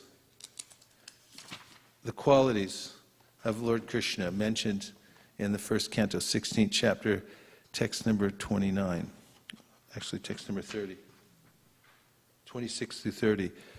In him reside truthfulness, 2, cleanliness, 3, intolerance of another's unhappiness, 4, the power to control anger, 5, self-satisfaction, 6, straightforwardness, 7, steadiness of mind, 8, control of the sense organs, 9, responsibility, 10, equality, 11, tolerance, 12, equanimity, 13, faithfulness, 14, knowledge, 15, absence of sense enjoyment, 16, leadership, 17, chivalry, 18, influence, 19, the power to make everything possible, 20, the discharge of proper duty, 21, complete independence, 22, dexterity, 23, fullness in all beauty, 24, serenity, 25, kind-heartedness, 26, ingenuity, 27, gentility, 28, magnanimity, 29, determination. What was 28?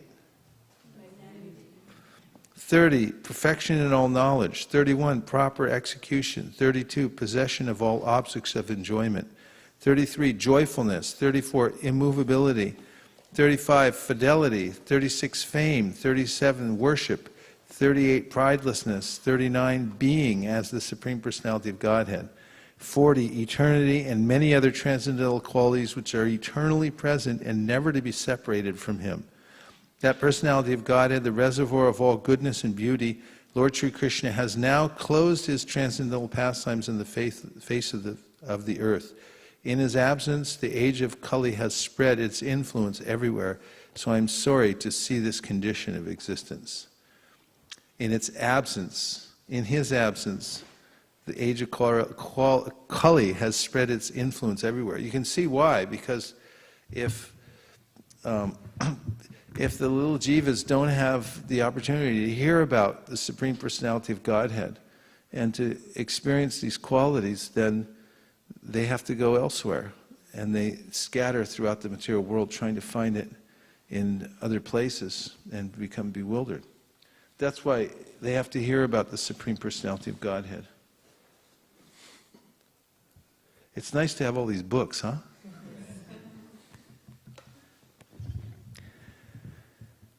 Shripad Ramanujacharya Ki has also refuted the arguments of Shankara in his own commentary on the Vedanta Sutra, which is known as the Sri Bhashya. Shripad Shankaracharya has tried to equate the Pancharatras with the philosophy of the atheist Kapila, and thus he has tried to prove that the Pancharatras contradict the Vedic injunctions. The Pancharatras state that the personality of Jiva, called Sankarshana, has emerged from Vasudeva, the supreme cause of all causes, that Pradyumna, the mind, has come from Sankarsana, and that Aniruddha, the ego, has come from Pradyumna. But one cannot say that the living entity Jiva takes birth or is created, for such a statement is against the injunction of the Vedas. As stated in the Katha Upanishad 2.18, living entities as individual spirit souls can have neither birth nor death. All Vedic literature declares that the living entities are eternal. Therefore, when it is said that Sankarshan is Jiva, this indicates that he is the predominating deity of the living entities. Similarly, Pradyumna is the predominating deity of the mind, and Aniruddha is the predominating deity of the ego. It has been said that Pradyumna, the mind, was produced from Sankarsana, but if Sankarsana were a living entity, this could not be accepted, because a living entity cannot be the cause of the mind. The Vedic injunctions state that everything, including life, mind, and senses, come from the Supreme Personality of Godhead. It is impossible for the mind to be produced by a living entity, for the Vedas state that everything comes from the Absolute Truth, the Supreme Lord. Sankarshan, Pradyumna, and Aniruddha have all the potent features of the Absolute Personality of Godhead according to the revealed scriptures, which contain undeniable facts that no one can refute. Therefore, these members of the quadruple manifestation are never to be considered ordinary living beings. Each of them is a plenary expansion of the Absolute Godhead. And thus each is identical with the Supreme Lord in knowledge, opulence, energy, influence, prowess, and potencies. The evidence of the Pancharatras cannot be neglected. Only untrained persons who have not genuinely studied the Pancharatras think that the Pancharatras contradict the Shrutis regarding the birth or beginning of the living entity. In this connection, we must accept the verdict of Srimad Bhagavatam, which says, quote, the Absolute Personality of Godhead, who is known as Vasudeva, and who is very affectionate towards his surrendered devotees, expands himself in quadruple forms who are subordinate to him and at the same time identical with him in all respects. The Paushkara Samhita, the which Samhita? Yeah, you can tell people that you know something from the Paushkara Samhita. States the scriptures that recommend the Brahmanas worship the quadruple forms of the Supreme Personality of Godhead are called agamas, authorized Vedic literatures. In all Vaishnava literature, it is said that worshiping these quadruple forms is as good as worshiping the Supreme Personality of Godhead, Vasudeva, who in his different expansions, complete in 6 opulences, can accept offerings from his devotees of the results of their perfected duties. Worshipping the expansions for pastimes, such as Nrsimha, Rama, Shesha, and Kurma, promotes one to the worship of the Sankarshan quadruple. From that position, one is raised to the platform of worshipping Vasudeva, the Supreme Brahman. In the Paushkara Samhita, it is said, if one fully worships according to the regulated principles, one can attain the Supreme Personality of Godhead, Vasudeva. It is to be accepted that Sankarshan, Pradyumna, and Aniruddha are as good as Lord Vasudeva, for they all have inconceivable power and can accept transcendental forms like Vasudeva. Sankarshan, Pradyumna, and Aniruddha are never born, but they can manifest themselves in various incarnations before the eyes of pure devotees. This is the conclusion of all Vedic literature. That the Lord can manifest himself before his devotees by his inconceivable power is not against the teaching of the Pancharatras. Since Sankarshan, Pradyumna, and Aniruddha are respectively the predominating deities of the living entities, the total mind and the total ego, the designation of Sankarshan, Pradyumna, and Aniruddha as jiva, mind, and ego are never contradictory to the statements of the scriptures. These terms identify these deities just as the terms sky and light sometimes identify the absolute Brahman. The scriptures completely deny the birth or production of the living entity. In the Parama Samhita, it is described that material nature, which is used for others' purposes, is factually inert and always subject to transformation. The field of material nature is the arena of the activities of fruitive actors, and since the material field is externally related with the Supreme Personality of Godhead, it is also eternal. In every Samhita, the jiva, living entity, has been accepted as eternal, and in the Pancharatras, the birth of the jiva is completely denied. Anything that is produced must be annihilated. Therefore, if we accept the birth of the living entity, we also have to accept its annihilation. But since the Vedic literatures say that the living entity is eternal, one should not think the living entity to be produced at a certain time. In the creation of the Parama Samhita, in the beginning of the Parama Samhita, it is definitely stated that the face of material nature is constantly changeable. Therefore, beginning, annihilation, and all such terms are applicable only to the material nature. Considering all these points, one should understand that Shankaracharya's statement that Shankarshan is born as a jiva is completely against the Vedic statements. His assertions are completely refuted by the above arguments.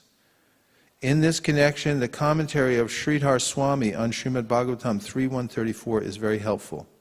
For a detailed refutation of Shankaracharya's arguments attempting to prove Shankarshan as an ordinary living being, one may refer to Srimat Sudarshanacharya's commentary on the Sri Bhashya, which is known as Shruta Prakashika. Do you have that? See about that. We should have a library. Wouldn't it be nice? Put it on your list. Make a library.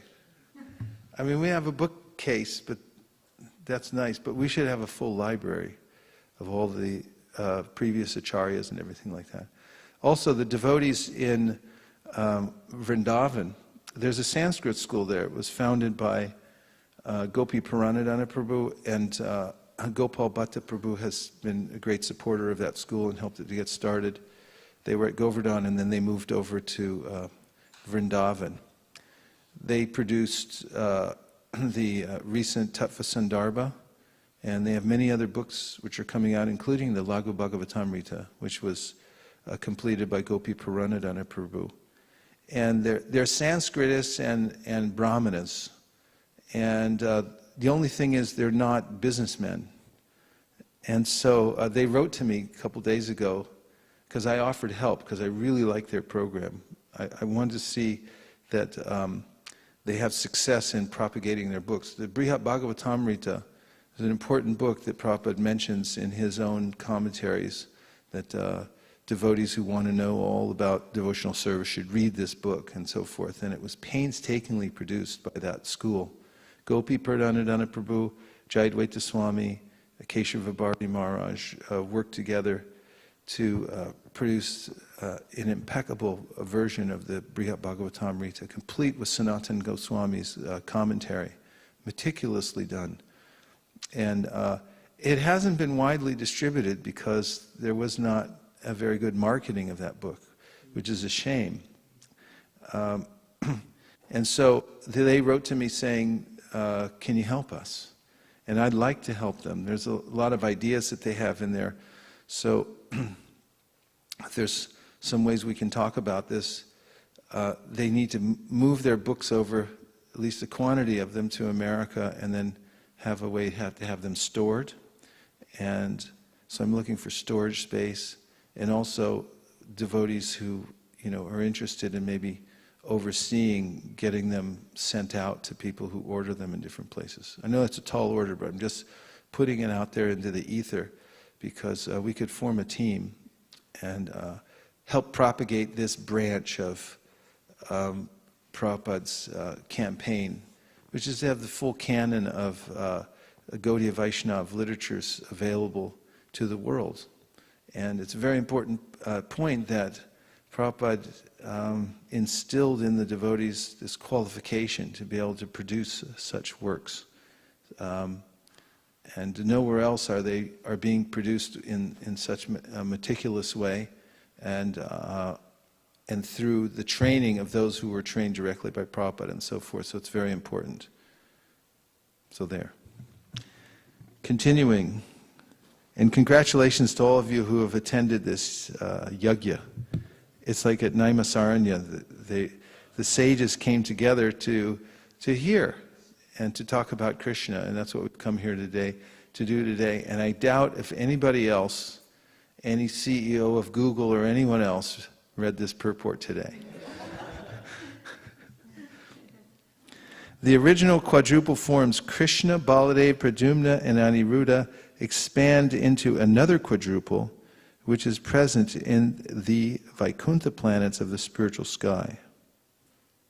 Therefore, the quadruple forms in the spiritual sky are the second manifestation of the original quadruple in Dwarka. As explained above, Vasudeva, Sankarshan, Pradyumna, and Aniruddha are all changeless, transcendental plenary expansions of the Supreme Lord who have no relation to the material modes. The Sankarshan form in the second quadruple is not only a representation of Balaram, but also the original cause of the causal ocean, where Karnadakshay Vishnu lies asleep, breathing out the seeds of innumerable universes. In the spiritual sky, there is a spiritual creative energy technically called Shuddha Sattva, which is a pure spiritual energy that sustains all the Vaikuntha planets with the full opulences of knowledge, wealth, prowess, etc. All these actions of Shuddha Sattva display the potency of Mahasankarshan, who is the ultimate reservoir of all individual living entities who are suffering in the material world. When the cosmic creation is annihilated, the living entities who are indestructible by nature rest in the body of Mahasankarshan. Sankarshan is therefore sometimes called the total jiva. As spiritual sparks, the living entities have the tendency to be inactive in the association of the material energy, just as sparks of a fire have the tendency to be extinguished as soon as they leave the fire. The spiritual nature of the living being can be rekindled, however, in association with the Supreme Being. Because the living being can appear either in matter or in spirit, the jiva is called the marginal potency. Sankarshan is the origin of Karna Vishnu, who is the original form who creates the universes. And that Sankarshan is but a plenary expansion of Sri Nityananda Ram. Give yourselves a hand for going through, listening carefully, attentively to the longest purport in Srila Prabhupada's books. Taha yera mera rupa mahasankarshan chit shakti ashray teho karanera karan. There in the spiritual sky, the personal feature of Balaram, called Mahasankarshan, is the shelter of the spiritual energy. He is the primary cause, the cause of all causes. One variety of the pastimes of the spiritual energy is described as pure goodness, Vishuddha Sattva. It comprises all the abodes of Vaikuntha. The 6 attributes are all spiritual. Know for certain that they are all manifestations of the opulence of Sankarsana. There is one marginal potency known as the jiva. Mahasankarshan is the shelter of all jivas.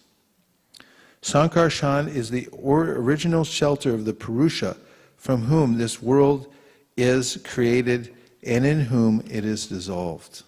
He, Sankarshana, is the shelter of everything. He is wonderful in every respect, and his opulences are infinite. Even Ananta cannot describe his glory. That Sankarshan, who is transcendental pure goodness, is a partial expansion of Nityananda Balaram. I have briefly explained the 8th verse. Now please listen with attention as I explain the 9th verse. Maya Bharta Janda Sangha Shrayanga Sheti Sakshat Karanam Bodhi Madhye Yasai Kamsha Shripumanadi Devas Tam Shri Nityananda Ramam Prapadye.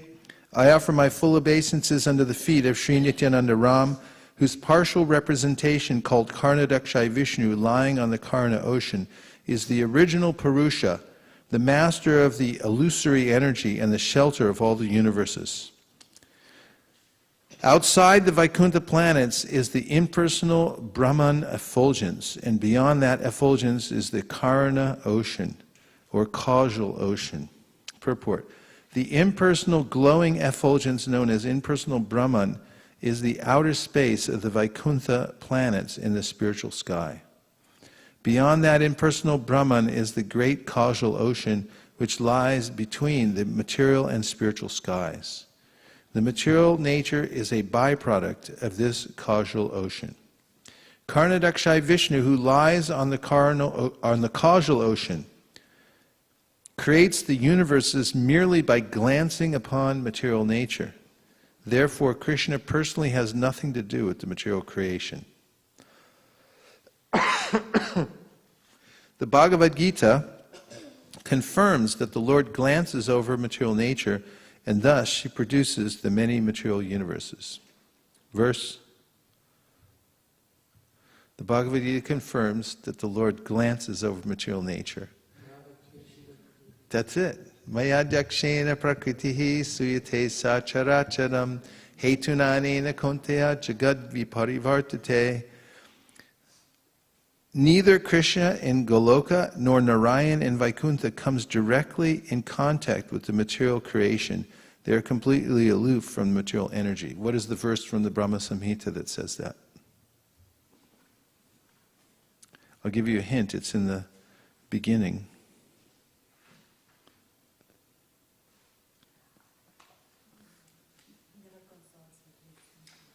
Can you give them the verse? No.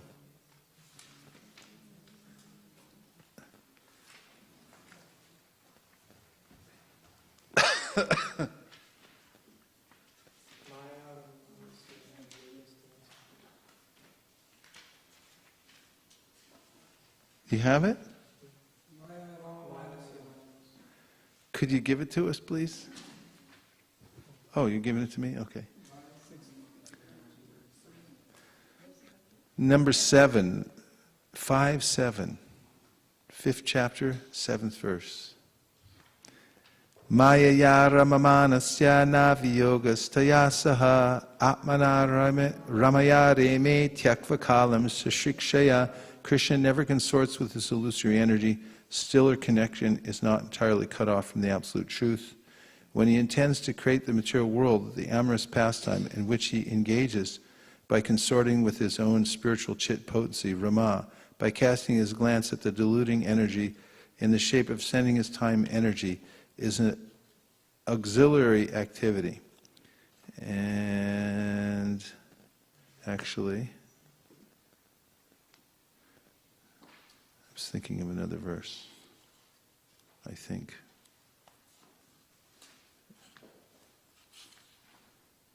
And it's the one before that, number 6. Evam Jyotir Mayo Deva Sad Ananda Parapara Atma Ramastyatasyasti Prakritya Na Samagamaha. The Lord of Gokula is the transcendental Supreme Godhead, his own self, the own self of eternal ecstasies. He is the superior of all superiors and is busily engaged in the enjoyments of the transcendental realm and has no association with his mundane potency. So both verses are good. 6 and 7, Brahma Samhita you can quote at any time to show how the Lord has no connection to the material energy. Neither Krishna in Goloka nor Narayan in Vaikuntha comes directly in contact with the material creation.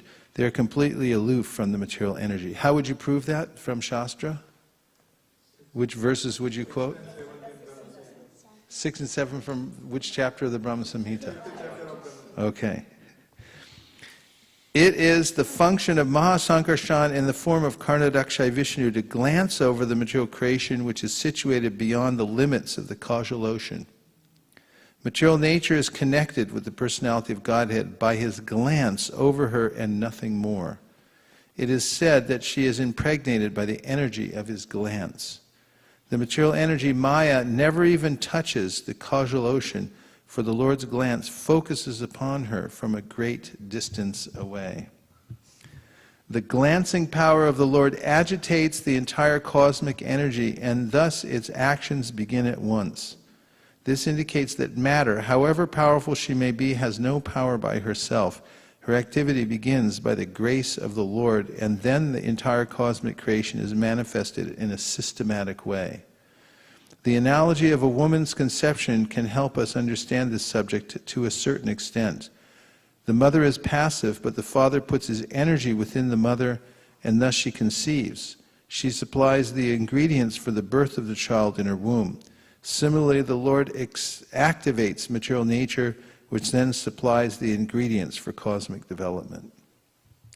Material nature has two different phases. The aspect called pradhan supplies the material ingredients for cosmic development, and the aspect called maya causes the manifestation of her ingredients, which are temporary, like foam in the ocean. In reality, the temporary manifestations of material nature are originally caused by the spiritual glance of the Lord. The personality of Godhead is the direct or remote cause of creation, and material nature is the indirect or immediate cause. Materialistic scientists, puffed up by the magical changes their so-called inventions have brought about, cannot see the real potency of Godhead behind matter. Therefore, the jugglery of science is gradually leading people to a godless civilization at the cost of the goal of human life. Having missed the goal of life, materialists run after self-sufficiency, not knowing that material nature is already self-sufficient by the grace of God, thus creating a colossal hoax in the name of civilization. They create an imbalance in the natural self-sufficiency of material nature. To think of material nature as all in all, not knowing the original cause, is ignorance. Lord Chaitanya appeared in order to dissipate this darkness of ignorance by igniting the spark of spiritual life that can, by his causeless mercy, enlighten the entire world. To explain how Maya acts by Krishna's power, the author of Sri Caitanya Caritamrta gives the analogy of an iron rod in a fire. Although the rod is not fire, it becomes red hot and acts like fire itself. Similarly, all the actions and reactions of material nature are not actually the work of material nature, but are actions and reactions of the energy of the Supreme Lord manifested through matter. The power of electricity is transmitted through the medium of copper, but this does not mean that the copper is electricity. The power is generated at a powerhouse under the control of an expert living being. Similarly, behind the jugglery of the natural laws is a great living being who is a person like the mechanical engineer in the powerhouse. It is by his intelligence that the entire cosmic creation moves in a systematic way. The modes of nature which directly cause material actions are also originally activated by Narayan. A simple analogy will explain how this is so. When a potter manufactures a pot from clay, the potter's wheel, his tools, and the clay are the immediate cause of the pot, but the potter is the chief cause. Similarly, Narayan is the chief cause of all material creations, and the material energy supplies the ingredients of matter. Therefore, without Narayan, all other causes are useless, just as the potter's wheel and tools are useless without the potter himself. Since materialistic scientists ignore the personality of Godhead, it is as if they were connected with the potter's wheel and its rotation. It is as if they were connected with the potter's wheel and its rotation, the potter's tools and the ingredients for the pot, but had no knowledge of the potter himself. Therefore, modern science has created an imperfect, godless civilization that is in gross ignorance of the ultimate cause. Scientific advancement should not have a great goal to attain. Scientific advancement should have a great goal to attain, and that great goal should be the personality of Godhead. In the Bhagavad Gita, it is said that after conducting research for many, many births, great men of knowledge who stress the importance of experimental thought can know the personality of Godhead, who is the cause of all causes. When one knows him perfectly, one surrenders unto him and then becomes a Mahatma. That's simple, right? Easy. 52. Surrounding Vaikuntha is a mass of water that is endless, unfathomed, and unlimited. Yes? This is related to the previous big purport that we read.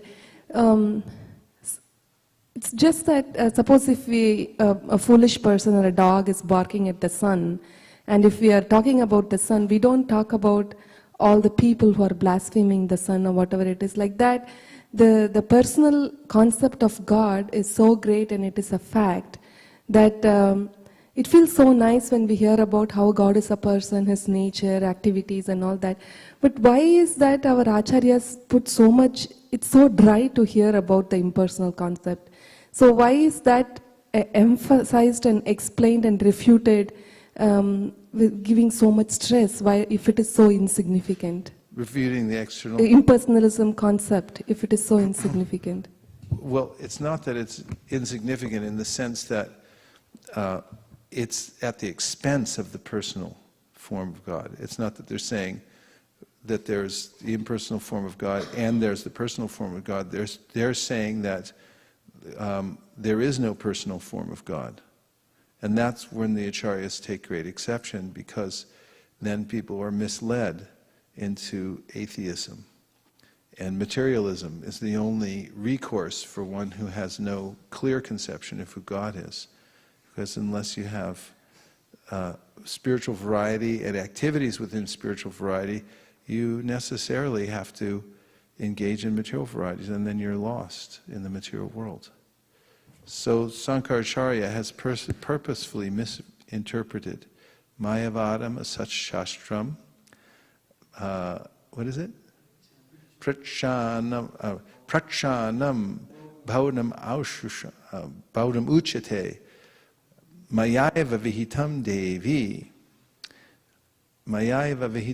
Devi Kalo Brahmana Murtina. In the age of Kali Yuga, a Brahmana will appear to misinterpret the Shastras in such a way, kind of like covered atheism, and in that way it will mislead people. Page 376 in your pink shloka book for those who are keeping score. And for those who don't have a pink shloka book, you can now order one. Who is it who's supplying? Jai Prabhu is the supplier of pink shloka books available to everyone who wants one. Krishna. Thank you. And for those of you who have joined us online, we're delighted. Thank you very much. And your text-in number, in case you would like to text in, is 650-245-7018, 650-245-7018. If you have any comments about today's reading, please text in. Thank you. We have two texts. Go ahead. Okay, and 270 is it? 376. We'll have a look at this verse.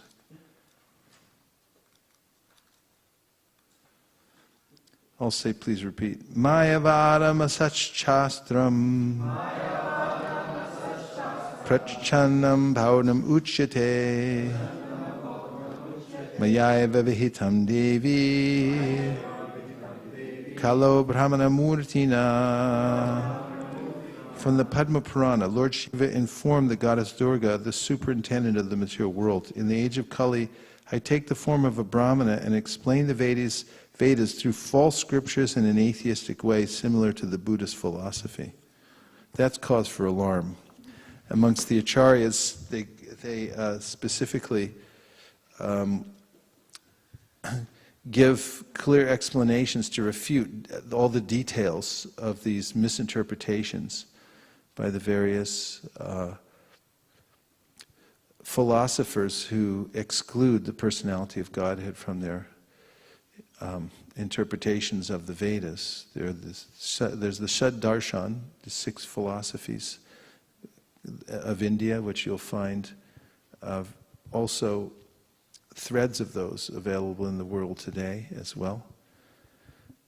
And originally they were like different departments in a university explaining the same thing, but then through the corruption in the age of Kali, they became deviant to the original explanation. Vyasadeva in his Vedanta Sutra has therefore refuted by logic and scriptural authority the various deviations of these various darshans, like the Karma Mimamsa and the Patanjali's Yoga Sutra and the Vaisesika. I need to be refuted. Philosophy of Kannada and so forth. You were going to say? Yes, Prabhuji. So now I understand that it is significant because it's defying the Lord's personal form. But when we read, should we pay so much attention to understand these details? Because even if we chant, does it mean that do we have impersonalism? Is that why Prabhupada also refutes? Because we don't know anything about God, so... Yeah, it's important to hear and understand all these things. So you should make a study of them.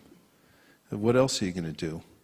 I mean, there's a lot of time left. I got 534 more days until I turn 60. So what am I going to do in those 534 more days? Take away 6 hours a night at sleeping. Still leaves me with about 500. Anyway, pastimes? Yeah, it's important to understand these, hear these philosophies and apply them, especially the ones Prabhupada has painstakingly presented in his books, and also for representing Krishna consciousness to others. You may be surprised how much it will not only just fortify you in your enthusiasm to present the Supreme Personality of God to others, even if these things don't come up in Silicon Valley and people say, what about the Chaturvyuha? I heard that, Sankarshan is actually a jiva, and things like that. That may not come up, but your knowledge that the acharyas have gone to great lengths to refute these things, and that there are logical arguments, even if you don't assimilate all of them, it has a strengthening effect on your own consciousness. And therefore, Kaviraj Goswami said earlier, Siddhanta bolya chitana kara alash, Krishna lagi sudrid manash, that don't be alash, don't be aloof or lazy when it comes to going through the Siddhanta and hearing all these different points. Because as you hear them, your mind will become strengthened, because you'll say, oh, okay, I understand Krishna is the Supreme Personality of God. If you just hear Leela all the time, you may make the mistake that, well, Krishna is an ordinary person, he's just like me.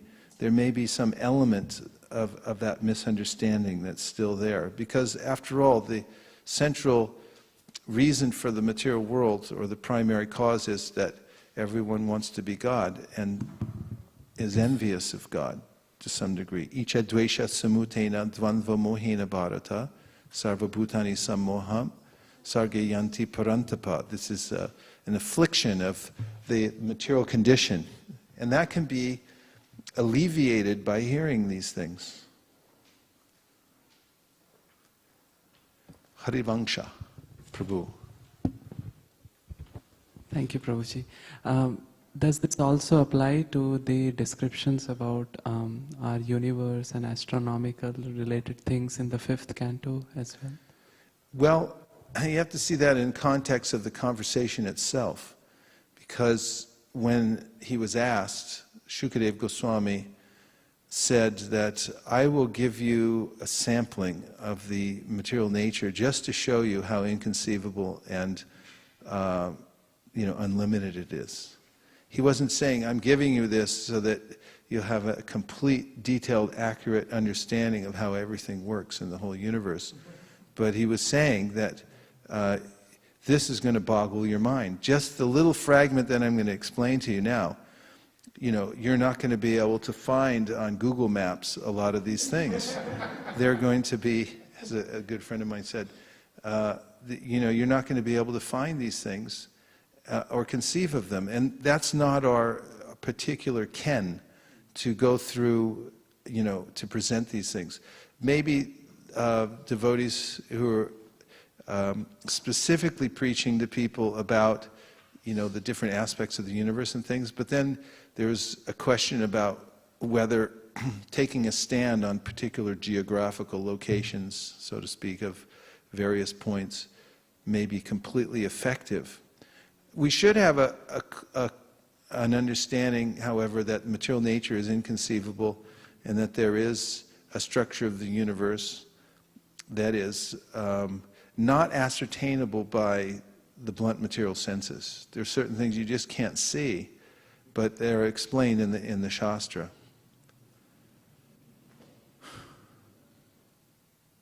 Okay? All right. Anything else? Sure, there's other stuff. Yes. Maharaj, it's sometimes, there are so many, Lord Shiva is a pure devotee, and he's actually propagating, he's actually telling this to his consort that he's going to misguide the people. Right. And also there was an explanation on why this is being done under the sanction of the Lord. In the purport we read that it is to actually bewilder the people who want to be bewildered, right? Is that the correct understanding?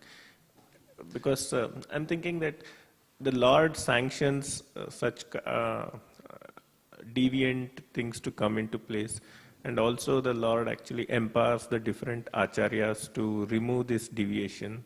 So It's free will. Everyone has their choice, and if they're going to be free will, there has to be choice. So if they want to have bewilderment, Krishna's got to execute and provide that bewilderment for them. So he does. If they want other paths besides the direct path of bhakti, Krishna will arrange for those and also empower people. In fact, I mentioned this in the commentary in the 6th canto of the Srimad Bhagavatam. Vishwanath Chakravarti Thakur says that not all devotees in one lifetime or in this same lifetime come to the perfectional stage of chanting. They achieve it just after they leave the body. And Krishna arranges for that because he doesn't want to bewilder or discourage people who have taken to other indirect paths as their desire and so forth. And at the same time, Krishna achieves many purposes or achieves many ends by performing one activity. So there may be many other things going on at the same time.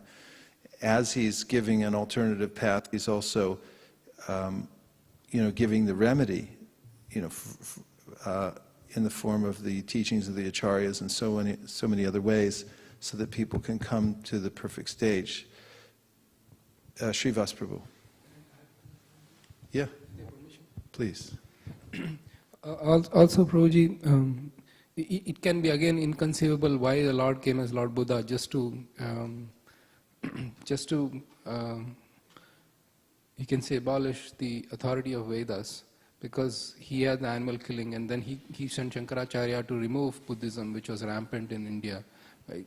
To give a similar philosophy as Buddhist philosophy, but to re-establish the authority of Vedas. And the subsequent acharyas, they came and to kind of establish it. So in that sense, it is a little inconceivable, but that was Lord's plan, and that kind of unfolded. He came as Buddha, he removed the authorities of Vedas, and then Shankaracharya came, he re-established, but with a slight twist on Buddhist philosophy, and then Ramanujacharya came, and then Madhvacharya, and then in that way we get the full circle back as far as the authority of the Vedas go. Yeah, and that's what I meant by he may have many different, there's a lot going on at the same time. Now, anyone who's been a manager knows that solutions are not just black and white.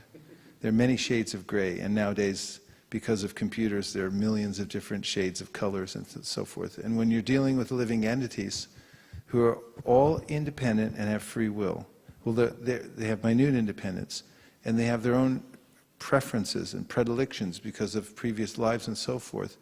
Imagine, if you just deal with a small family with 2 kids or something like that, and they have different ideas about what they want to do during the day and during their life and everything like that. how hard that is to manage. One living entity, 2 living entities, 3, family of 7, everyone goes, how'd you do it? And Krishna's managing unlimited living entities. So they're all going in different directions, they all want different things. So now he has to make all these arrangements, and only he can do that. Nityo nityanam chetanas chetananam eko bahunam yo viditati kaman. He's supplying whatever the living entities, not just food, but also according to all their desires. Whatever myriad desires they have, he's fulfilling them simultaneously, and they all intersect with others. And the karma is also perfectly executed. One gets what one deserves, and how does that one connect to this one? Only Krishna knows that. You can't fathom those kinds of things. And so when he enacts a pastime like bewildering people through this, managers know that there's certain ways that you have to, sometimes present one thing in order to get a different result and so forth. Politicians know this too. There's all kinds of ways that, throughout history there have been campaigns meant to bring about an ultimate result that began with obfuscation of the, the complete truth to start with. The Nixon administration, Reagan administration, we can name all the administrations. Okay, go ahead. Yeah, I'm a manager, by the way. So you can relate. Yeah. Okay. No, I was just thinking that sometimes the proponents of the Abrahamic religions, they actually criticize this Vedic school, saying that, okay, there are so many different paths, they're all contradictory. But now, by what you have said, it seems that, okay, this is not actually criticism, it is actually the more complete thing, where it is not actually just, where it is affording different things to different people and catering to the free will of a person as well, right? If you want to follow, you follow. If you want to get confused and be bewildered, okay, for that also there is a way, right? Yeah. So it looks to be more complete, and it is not something to be criticized, criticized for, right? Yeah, that's the criticism of a person who takes a mathematics class, and then they walk to the other wing of the building one day during lunch break, and they walk by the trigonometry class, and they're drawing arrows on the board, and then they, that's stupid. That's really stupid. And they go back to the class, their mathematics class, 2 + 2 is 4, and they say, bunch of idiots down there. They don't even know anything about mathematics, just arrows and circles and things like that. It's like crazy. So similarly, somebody with a preliminary understanding of what is religion and so forth, the sophistication of the philosophy of the Vedas, which we're hearing about, the detail that the acharyas go into and which the Shastra presents, and there are explanations for all these things. It's not that it's just random and it's left for us to sort out. There's a system. There's a siddhanta. It means there's a thesis, antithesis, and synthesis. And all these things are going on in such a way that we can ultimately come to the truth, which for our sake is condensed, especially in this age, into the Bhagavad Gita, Srimad Bhagavatam, and so forth. And then Krishna says, Vedanta vit, Vedanta krit, Veda aham. I am the goal of all these things. And then it comes down to just chant Hare Krishna. And of course, that's fine. You can just do that. If you can just do that, it's fine also. But who's just chanting Hare Krishna? There's also, according to Thakur Haridas, an importance in having, along with one's initiation into the chanting of the holy name, one should have sambandha gyan. Without that, there's the diksha, and then there's the shiksha. And both are necessary. It's like you say, which is more important, planting the seed or watering the seed? They're equally important. The diksha and the shiksha are equally important. And sometimes people say, well, you're in a shiksha parampara. Therefore, no need for diksha. Just shiksha all the time. But they don't understand the context. At the time, Bhaktivinoda Thakur and Srila Bhaktisiddhanta were stressing a Shiksha Parampara. There were members of Nityananda Prabhu's own family. They were just saying, all you need is Diksha, and it has to be in our family, otherwise you're nothing. And therefore, at that particular time in history, they stressed the Shiksha in order to counteract that. And another time, there may be necessity to point out, no, you have to have Diksha also. So, not only, various religious traditions that don't have the perspective, also within our own tradition, there are people even who are part of, who are consider themselves followers of Prabhupada, who don't take a perspective that allows them to present anything else but fanaticism. And that's not helpful. It's not helpful. What's helpful is getting the entire perspective, understanding why we're doing certain things, and that requires hearing and understanding over time. Then one's inspired, as Krishnadas Kaviraj Goswami says, to chant Hare Krishna, because one has a very clear, distinct understanding. Sudrid Manas, he says, the mind is fixed. It says, this is it. There is nothing else but chanting Hare Krishna. If you think, if the mind thinks there's something else to do, it'll go do that. But if you're convinced by your intelligence there's nothing else to do but chanting Hare Krishna, it fulfills everything, and Krishna is everything. And you've just heard these chapters, it all contributes to that Sudrid Manas, and one's able to perform devotional service in an unwavering way.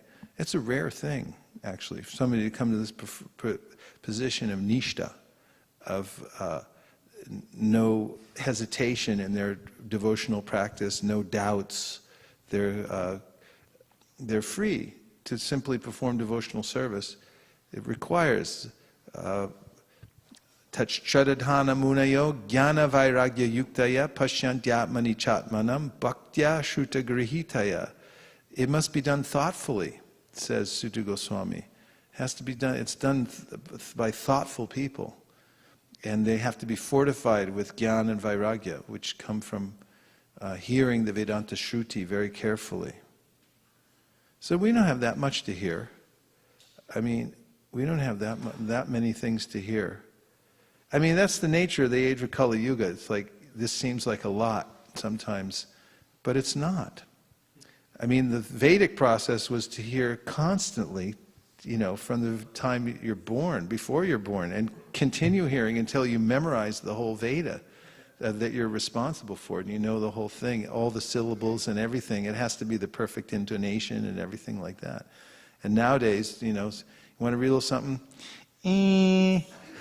Not right now. I'm in a hurry. I have to go make money, or whatever it is. There's always something in the age of Kali that's distracting from this.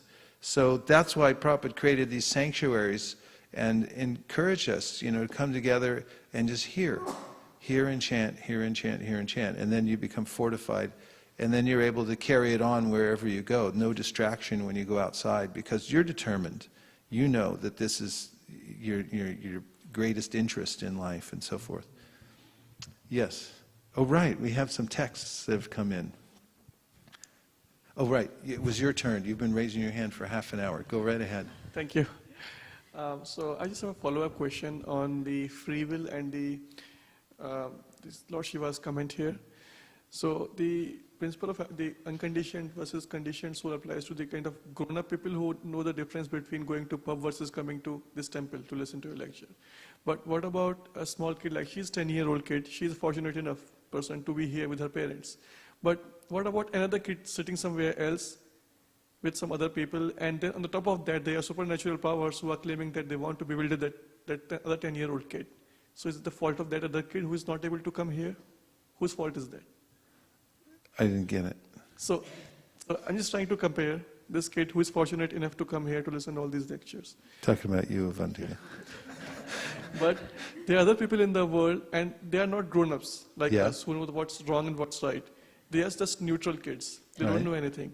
And then they are being bewildered by supernatural powers who is himself claiming that I will mislead the people. Okay.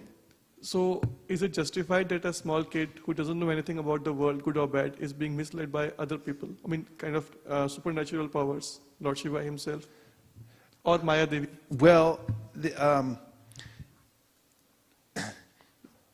people, whatever age they're in, are never misled when they are sincere. And Krishna's looking out for every living entity. He's there within the heart. He's monitoring the situation. You know, so it's amazing that living entities at any age, they can go through. I mean, I see people that come to ISKCON, for instance, and if you go on the internet, there's all kinds of different ideas about what ISKCON is, what it isn't, what you should do, what you shouldn't do, and so forth. And somehow or other, some people make it through all that, and they're able to have a normal spiritual life. How are they able to do that?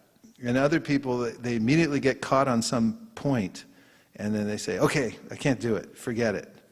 You know, because they have a certain momentum from a previous life, they have a predilection, you know, based on their previous practices and so forth. They have a certain level of sincerity, you know, to get through certain things. And living entities at all ages are being guided by Krishna from within the heart. So it's not that they're simply vulnerable to everything.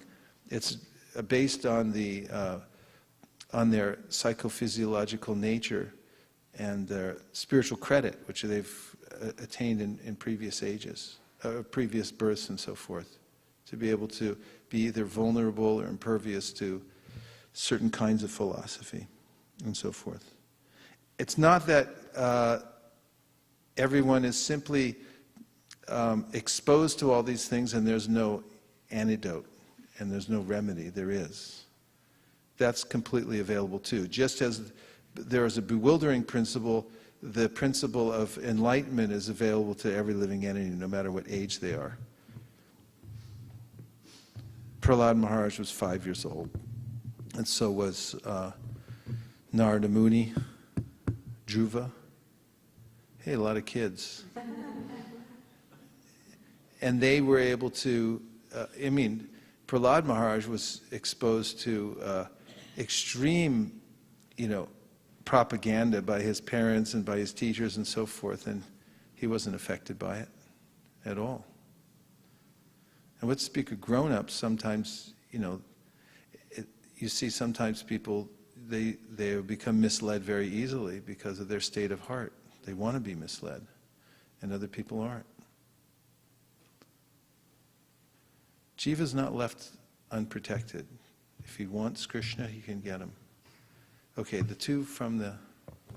I was just going to add something to what Vittal Prabhu was saying about completeness.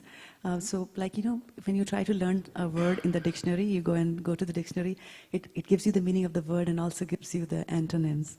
And also says you can get confused by this and gives you some more words. So I was kind of just trying to draw parallels as Prabhupada is teaching us this philosophy and also telling us about the other philosophy that you could get confused and misled by that. And also in the Ishopanishad it says Vidyamcha says you have to learn both of them side by side. So I was just thinking about that. And I was just thinking also, this is a good reason for you to preach. Yes. The devotees do lose sleep over these types of things. Like Advaita Acharya was losing sleep over the fact that people were not getting Krishna consciousness. There were all kinds of rituals going on, worshipping snakes and crazy demigods. And Prabhupada even mentions in the book someplace people worship Hitler. They worship the god of smallpox. Really, they have that. I met some guy at the front of when we were doing these Walmarts. One day I was showing him a book. He had this really heavy look in his eye, and he said, "I'll show you who I worship." He showed me a picture of Shani. He said, "I worship Shani." I was like, "Okay, you better take the Gita." So you should lose sleep over all these kids who are not getting Krishna consciousness, and help to propagate Krishna consciousness as much as you can. That will help to ameliorate Maya. Okay, were you finished with your points? Yes. Okay, with 2 texts. Yeah, now they become 5. And now they become 5. Let's go through them. So what I'll do is, then we'll finish. some of them are general comments and Okay. Haribols. I'll do that in the interest of time, and then I will bring up the question from Please. Bhumi Mataji. So there's a Haribol from Memphis in Tennessee. We are Bhaktin Kara Middleton. She Jai, sang a Bhakti Haribol, Kara in Tennessee. and so did Pratibha Mataji. And Pratibha in Sacramento. Sacramento, yeah. And Linda, Bhaktin Linda also. She's Bhakti also, Linda, Hare Krishna. She's also sending compliments. And our Vrindavan Priya Prabhu, he also says that, this longest, Vrindavan Priya, Haribo. the longest purport was awesome. And Sudhi Prabhu also says his Haribol. He's a physicist from Stanford, so. He's enjoying it, yeah. So Bhumi Mataji's text actually came a long, long time ago, and I was telling her that when we open Sorry, up for Bhumi. questions, Okay, go ahead. I will call that. So this is a question from the time that you were talking about the fall of Jay and Vijay. And I'm going to read that verbatim from here. I have a question about the fall of the Jiva. Uh-oh. Sure, we'll take that up right now in the last 2 minutes. Been getting confusing information from different devotees. I would like clarification concerning our origins. Some are saying that it is not possible to fall from being in rasa with Krishna. But that means that Krishna created us and flung us in the material world, which to me sounds cruel. Can I please get something definitive? Well, in the time we have left, we'll quote from the Shikshastakam with Caitanya Mahaprabhu, somehow or other, I've fallen into this material ocean. So that's how. We fall somehow or other. We're tatasta. We're not a very significant little flake. It can fly in all different directions. I'm not going to get into that explanation right now because it becomes, there's a great labor that, yeah, there's a big purport, yes. Third canto, 7th chapter. Vidura asked the same question. He's pure spirit soul. So here we go. Bhumi, you started it. Okay, go ahead. So in the third canto, 7th chapter, which we are reading as part of our Bhakti Vaibhava, Vidura asks the exact same question. Jiva is a pure spirit soul, has no connection with matter. How does he fall into matter? So that's a good starting point, and Prabhupada has wonderful explanations there. And then we can that's been there addressed in Bhagavatam, so we can take a look at that as a starting point. 2-minute answer to the question. Oh, you want to look at that right now? Not right now. For those who want to actually get into that, it's there in Bhagavatam, at least a starting point for a discussion later. They may come back to you for more questions. Okay. Not now, Prabhuji. All right. Thank you. Last point. Yeah, Yes. I was just thinking about Robin Prabhu's question, like what he asked. And yesterday something happened, like one of my colleagues' last day was there. So then I presented like Bhagavad Gita. Then she immediately asked like whether and she's following some impersonal path, and they asked like what is the difference between this and this. I told everything is written in the book. So I was thinking how fortunate we have that we have books, so we can give and that clarify all the concepts and everything, and that how you are telling that sincerity brings them to the right path. If they are just sincere, I saw that it was last day, and just 15 minutes before the leaving company, I made and given the book. So I don't know what will happen. That book will do. Yeah. Nice point. So last point, that's it. Yeah? For stupid people like me, Mahaprabhu's mercy is condensed for the dense. Condensed for the dense. Okay. Thank you everyone for attending online and in person to hear this historic account of the Chaturvyuha and so forth. My apologies to Bhumi and anyone else who I didn't get a chance to go fully into explanations about questions, especially the fall of the jiva. And we'll continue this afterwards and onwards. Vancha kalpadurubhascha kripasinabheva cha patitanam pavanebhyo vaishnavebhyo namo